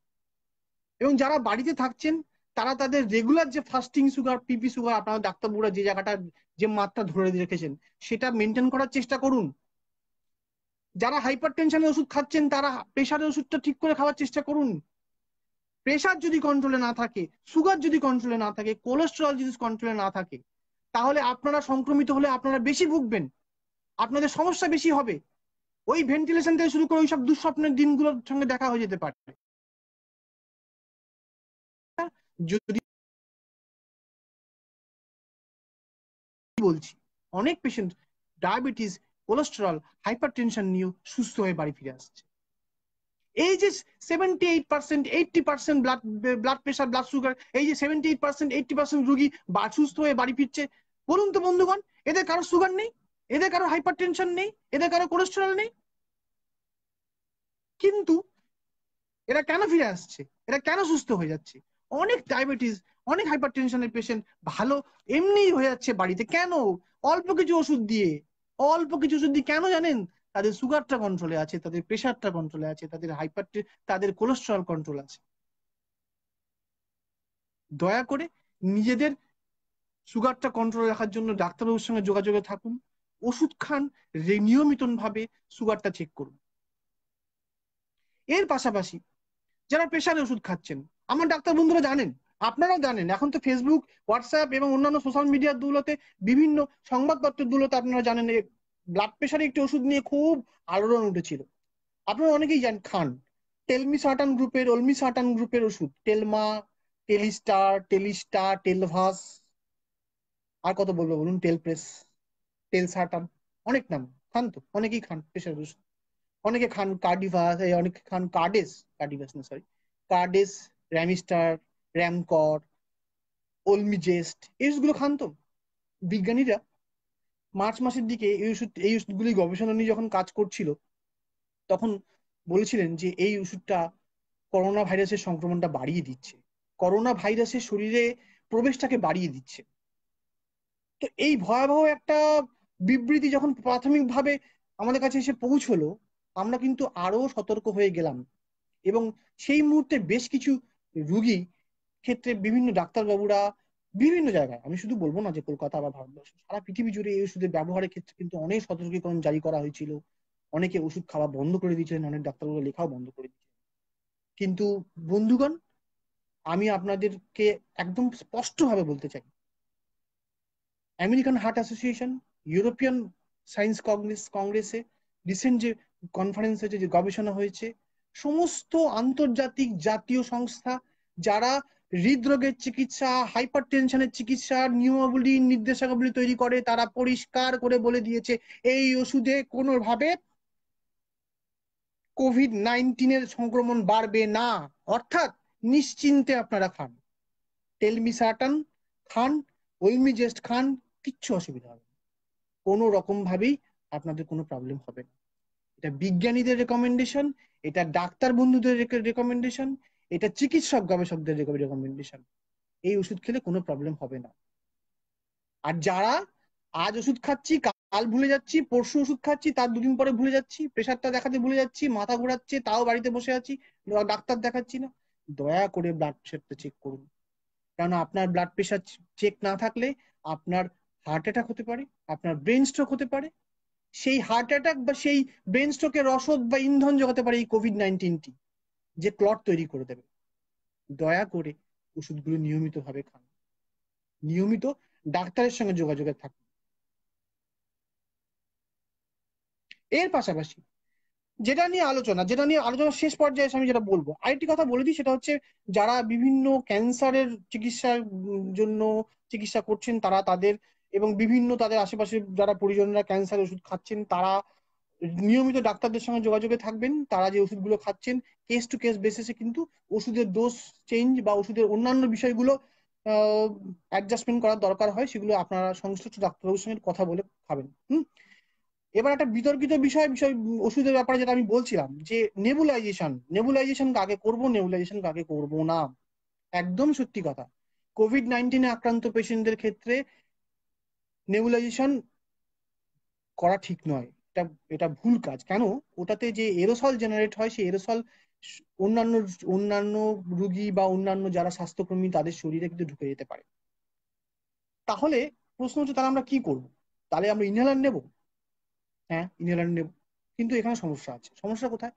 আগে ধরুন, যে পেশেন্টগুলি দীর্ঘদিন ধরে নেবুলাইজেশন নিয়ে আসছে, তাদেরকে যদি আমরা ইনহেলার নিতে বলি, তারা কি পারবে? প্রথম থেকে একদম প্রথম প্রথম সবাই পারবে? অতটা এক্সপার্ট সবাই? না আমরা ডাক্তারবাবুরা তাদের বাড়িতে গিয়ে দেখিয়ে দিতে পারবো? আমরা তো অনেক এখন ডাক্তার চেম্বারই করছি না। তাহলে কি করে সম্ভব? কি করবো আমরা? ও, জুলাই আগস্ট মাসে ইউরোপ ইউরোপে একটা বড় ক্লিনিক মানে গবেষণা সংগঠিত হয়েছে। তো সেখানে দুটো জিনিস দেখা গেছে। সেটা হচ্ছে, এই যে নেবুলাইজেশনটা বন্ধ করে দিয়ে আমরা ইনহেলার দিয়েছি, তাতে দেখা গেছে এই পেশেন্টদের কিন্তু শ্বাসকষ্টজনিত সমস্যা অনেকের ক্ষেত্রে বেড়ে গেছে। বেড়ে যাওয়ার একটা কারণ যেটা, সেটা হচ্ছে তারা ঠিকমতো ইনহেলারটা নিতে পারেনি, কেননা তারা ইনহেলার নিতে অভ্যস্ত নয়। এবং ডাক্তারবাবুরা তখন বুঝতে পারেননি যে এটা তাদের তাদের যে নিত্য নৈমিত্তিক ওষুধের জন্য বাড়াবাড়ি হচ্ছে, না এটা তারা কোভিড আক্রান্ত। এবং এটা নিয়ে একটা অনেক বড় গবেষণামূলক তথ্য প্রমাণ সংক্রান্ত পেপারও একটা ইন্টারন্যাশনাল জার্নালে পাবলিশ হয়েছে। তাহলে ব্যাপার যেটা দাঁড়াচ্ছে, তাহলে কি করা যেতে পারে? কি উপায় কি? উপায় দেখুন, প্রথম কথা যেটা, সেটা হচ্ছে আন্তর্জাতিক এবং জাতীয় নিয়মাবলী বেসিসে আপনারা যদি ইনহেলার নিতে পারেন খুবই ভালো। ডাক্তারকে দেখান, আপনার হেলথ কেয়ার প্রোভাইডার যারা আছে তাদেরকে দেখান কিভাবে ইনহেলার নিতে হয়। ইনহেলার নেওয়ার অনেক পদ্ধতি আছে, অনেক স্পেসার দিয়ে নেওয়া যায়, সেগুলো দিয়েও নেওয়া যেতে পারে যারা নেবুলাইজার নিচ্ছেন। আর নিতান্তই যদি কোনো উপায় না থাকে, আর কোনো উপায় নেই, কি করা যেতে পারে? আমি একজন চেস্ট স্পেশালিস্ট, ইংল্যান্ড প্রবাসী একজন চেস্ট স্পেশালিস্টের সঙ্গে কথা বলছিলাম। তারা যেটা রেকমেন্ড করছেন, যে নেবুলাইজেশনটা নিন। যদি যদি ইনহেলার নিতে পারেন খুবই ভালো, না পারলে নেবুলাইজেশনটা নিন, নিয়ে দরজাটা বন্ধ রাখুন, দরজাটা বন্ধ করে নেবুলাইজেশন নিন, একা একা নেবুলাইজেশন নিন। নেবুলাইজেশনটা নেওয়ার 0.5 ঘন্টা থেকে 40 মিনিট ঘরেই থাকুন। নেবুলাইজেশনটা নেওয়া হয়ে গেলে সেই ফ্লোরটাকে স্যানিটাইজ করার চেষ্টা করুন। এবং যদি নিজে না পারেন, তাহলে যে আপনাকে নেবুলাইজেশনটা লাগিয়ে দিচ্ছে সে যেন মাস্ক পরে আপনার ঘরে ঢোকে, এবং নেবুলাইজেশন হয়ে যাওয়ার পরও যখন সে আবার ঢুকছে নেবুলাইজেশন মেশিনটা খুলে রাখার জন্য, তার মুখে যেন মাস্কটা থাকে। কিছু তো একটা করতে হবে, একটা তো উপায় উপায় তৈরি করতে হবে। কেননা আমাদের আমাদের তো আপনাদের সুস্থ রাখতে হবে, বাঁচিয়ে রাখতে হবে। কিভাবে করব? তো এইটা একটা ওয়ে আউট। একজন চেস্ট স্পেশালিস্ট বা পালমোনোলজিস্ট যাই বলুন একটা প্রোগ্রামে বলেছেন, সেটি আমি শুনেছি, সেটি আমি আপনাদের সঙ্গে শেয়ার করলাম। বিতর্ক থাকবে, আলোচনা থাকবে, সবই থাকবে, কিন্তু after all at the end of the day সুস্থ থাকতে হবে, ভালো থাকতে হবে। তো সেই জন্য আমার এইটুকু সামান্য একটা অভিজ্ঞতা আমি আপনাদের সঙ্গে শেয়ার করলাম। আর একদম সবশেষে এসে গেছি, অনেকক্ষণ বকবক করছি, ওরে বাবা, অনেক 2 ঘন্টার উপর বকবক করছি। তো অনেক বোর করছি আপনাদের। তো যেটা বলি সেটা হচ্ছে, এত ওষুধ, এত চিকিৎসা, এত কিছু অনেক ক্ষেত্রেই প্রয়োজন হবে না, যদি দয়া করে আপনারা মাস্কটি নাকের ওপরে পরেন এবং মাস্কটি পরেন। আপনার বন্ধুরা বান্ধবরা বাজারে হাটে ক্লাবে এদিকে ওদিকে সব জায়গায় গেছে, বেরোচ্ছে যাচ্ছেন, কালকে বিশ্বকর্মা পুজো, প্যান্ডেলে প্যান্ডেলে ঠাকুর এসে গেছে, মাইক বাজছে, সবকিছু হচ্ছে, বহু লোকের মুখে মাস্ক নেই। অনেকের মুখে মাস্ক আছে যাদের মাস্কটা নাকের নিচে। দয়া করে মাস্কটা নাকের উপরে দিয়ে রাখুন। বলবেন খুব কষ্ট হচ্ছে, পারছি না, এত কষ্ট হচ্ছে। তাহলে আমাদের কথা ভেবে দেখুন যে যে চিকিৎসক সমাজ, যে নার্স বন্ধুরা, যে স্বাস্থ্যকর্মীরা ঘন্টা পর ঘন্টা মাস্ক পরে আছে, surgical mask, triple layer mask, N95 mask, face shield, PPE পরে আমরা কাজ করছি। আমাদের কথা ভাবুন, আমরা তো আপনাদের জন্যই করছি না? সেই জন্য বলা, আপনারা চেষ্টা করুন মাস্কটা পরে ঘরে বাইরে বেরোনো। আরেকটা ইম্পর্টেন্ট জিনিস আমি দেখি, বাইরে থেকে কেউ লোক এলো, আপনি তাকে অভিবাদন জানালেন, ঘরে বসতে দিলেন,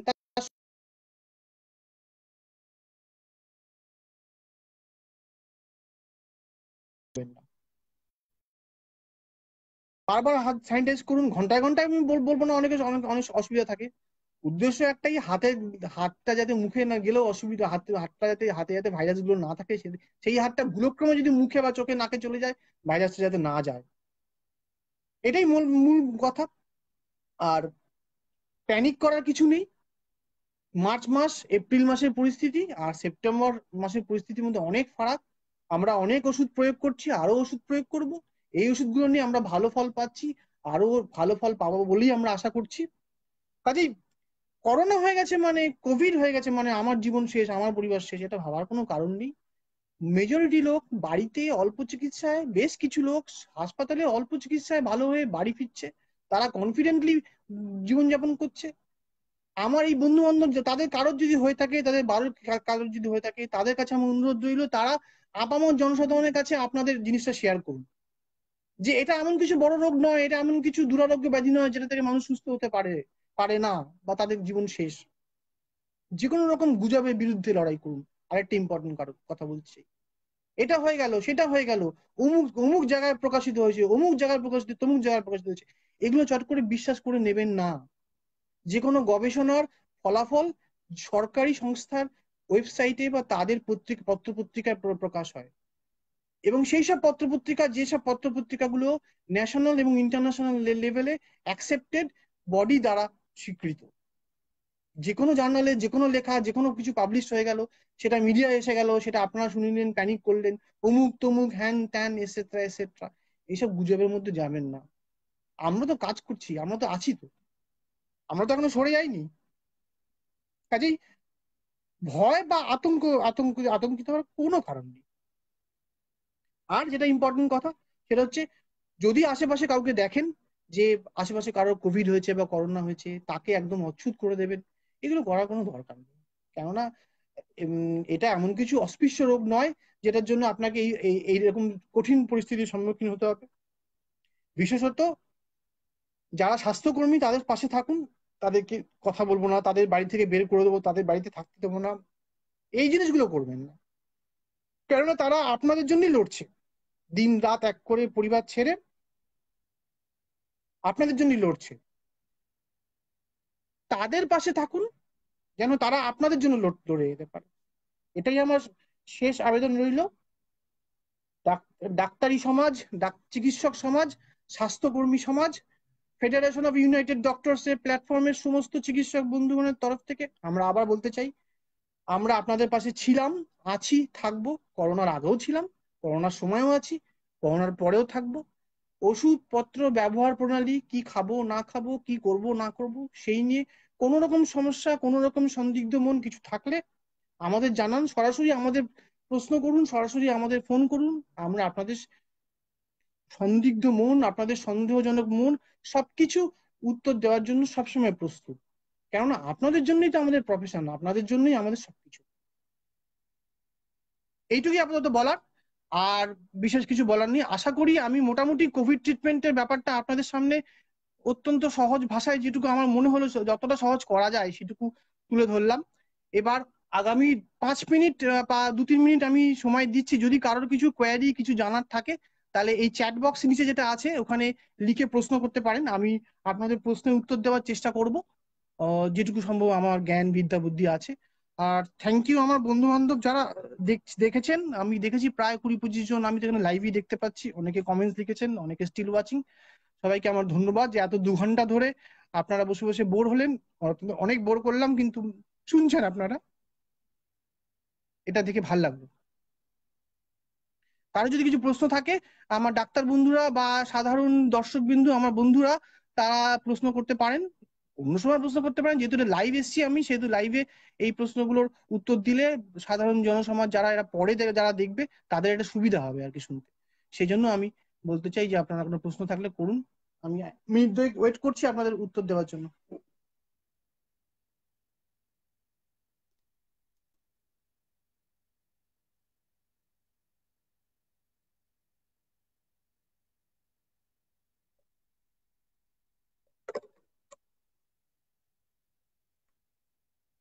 thank you W from, thank you very much. আশা করি তুই ভালো আছিস, ভালো থাকিস, ভালো রাখিস।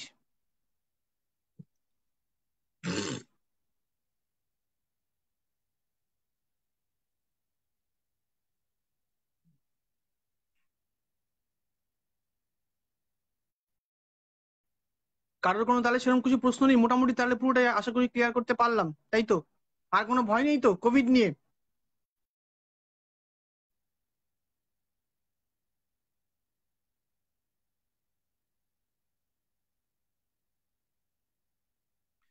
ঠিক আছে, এখন দেখছি আমরা আমাদের মোটামুটি 14-15 জন দর্শক বন্ধু আছেন, তারা এখনো কোনো প্রশ্ন যখন করেননি, হোপফুলি আমি তাদের মোটামুটি যা যা প্রশ্ন তার উত্তর দিতে পেরেছি। তো ভালো থাকুন সবাই, সুস্থ থাকুন। Thank you Tapas. ওষুধ নিয়ে, চিকিৎসা নিয়ে কোনো বিভ্রান্তি থাকলে আমাদেরকে জিজ্ঞাসা করে ক্লিয়ার করে নেবেন। আর ফেডারেশন অফ ইউনাইটেড ডক্টরসকে আমি আরেকবার ধন্যবাদ জানাই এতক্ষণ সময় আমাকে আমাকে এই প্ল্যাটফর্মটা ইউজ করতে দেওয়ার জন্য, যার জন্য আমি অনেকের কাছে অনেক বার্তা পৌঁছে দিতে পারলাম আগামী দিনে, যেটা আশা করি হেল্পফুল হবে সবাইকে। সবার উদ্দেশ্যে একটাই বক্তব্য, সুস্থ থাকুন, ভালো থাকুন এবং সবাইকে সুস্থ রাখুন, ভালো রাখুন। নমস্কার।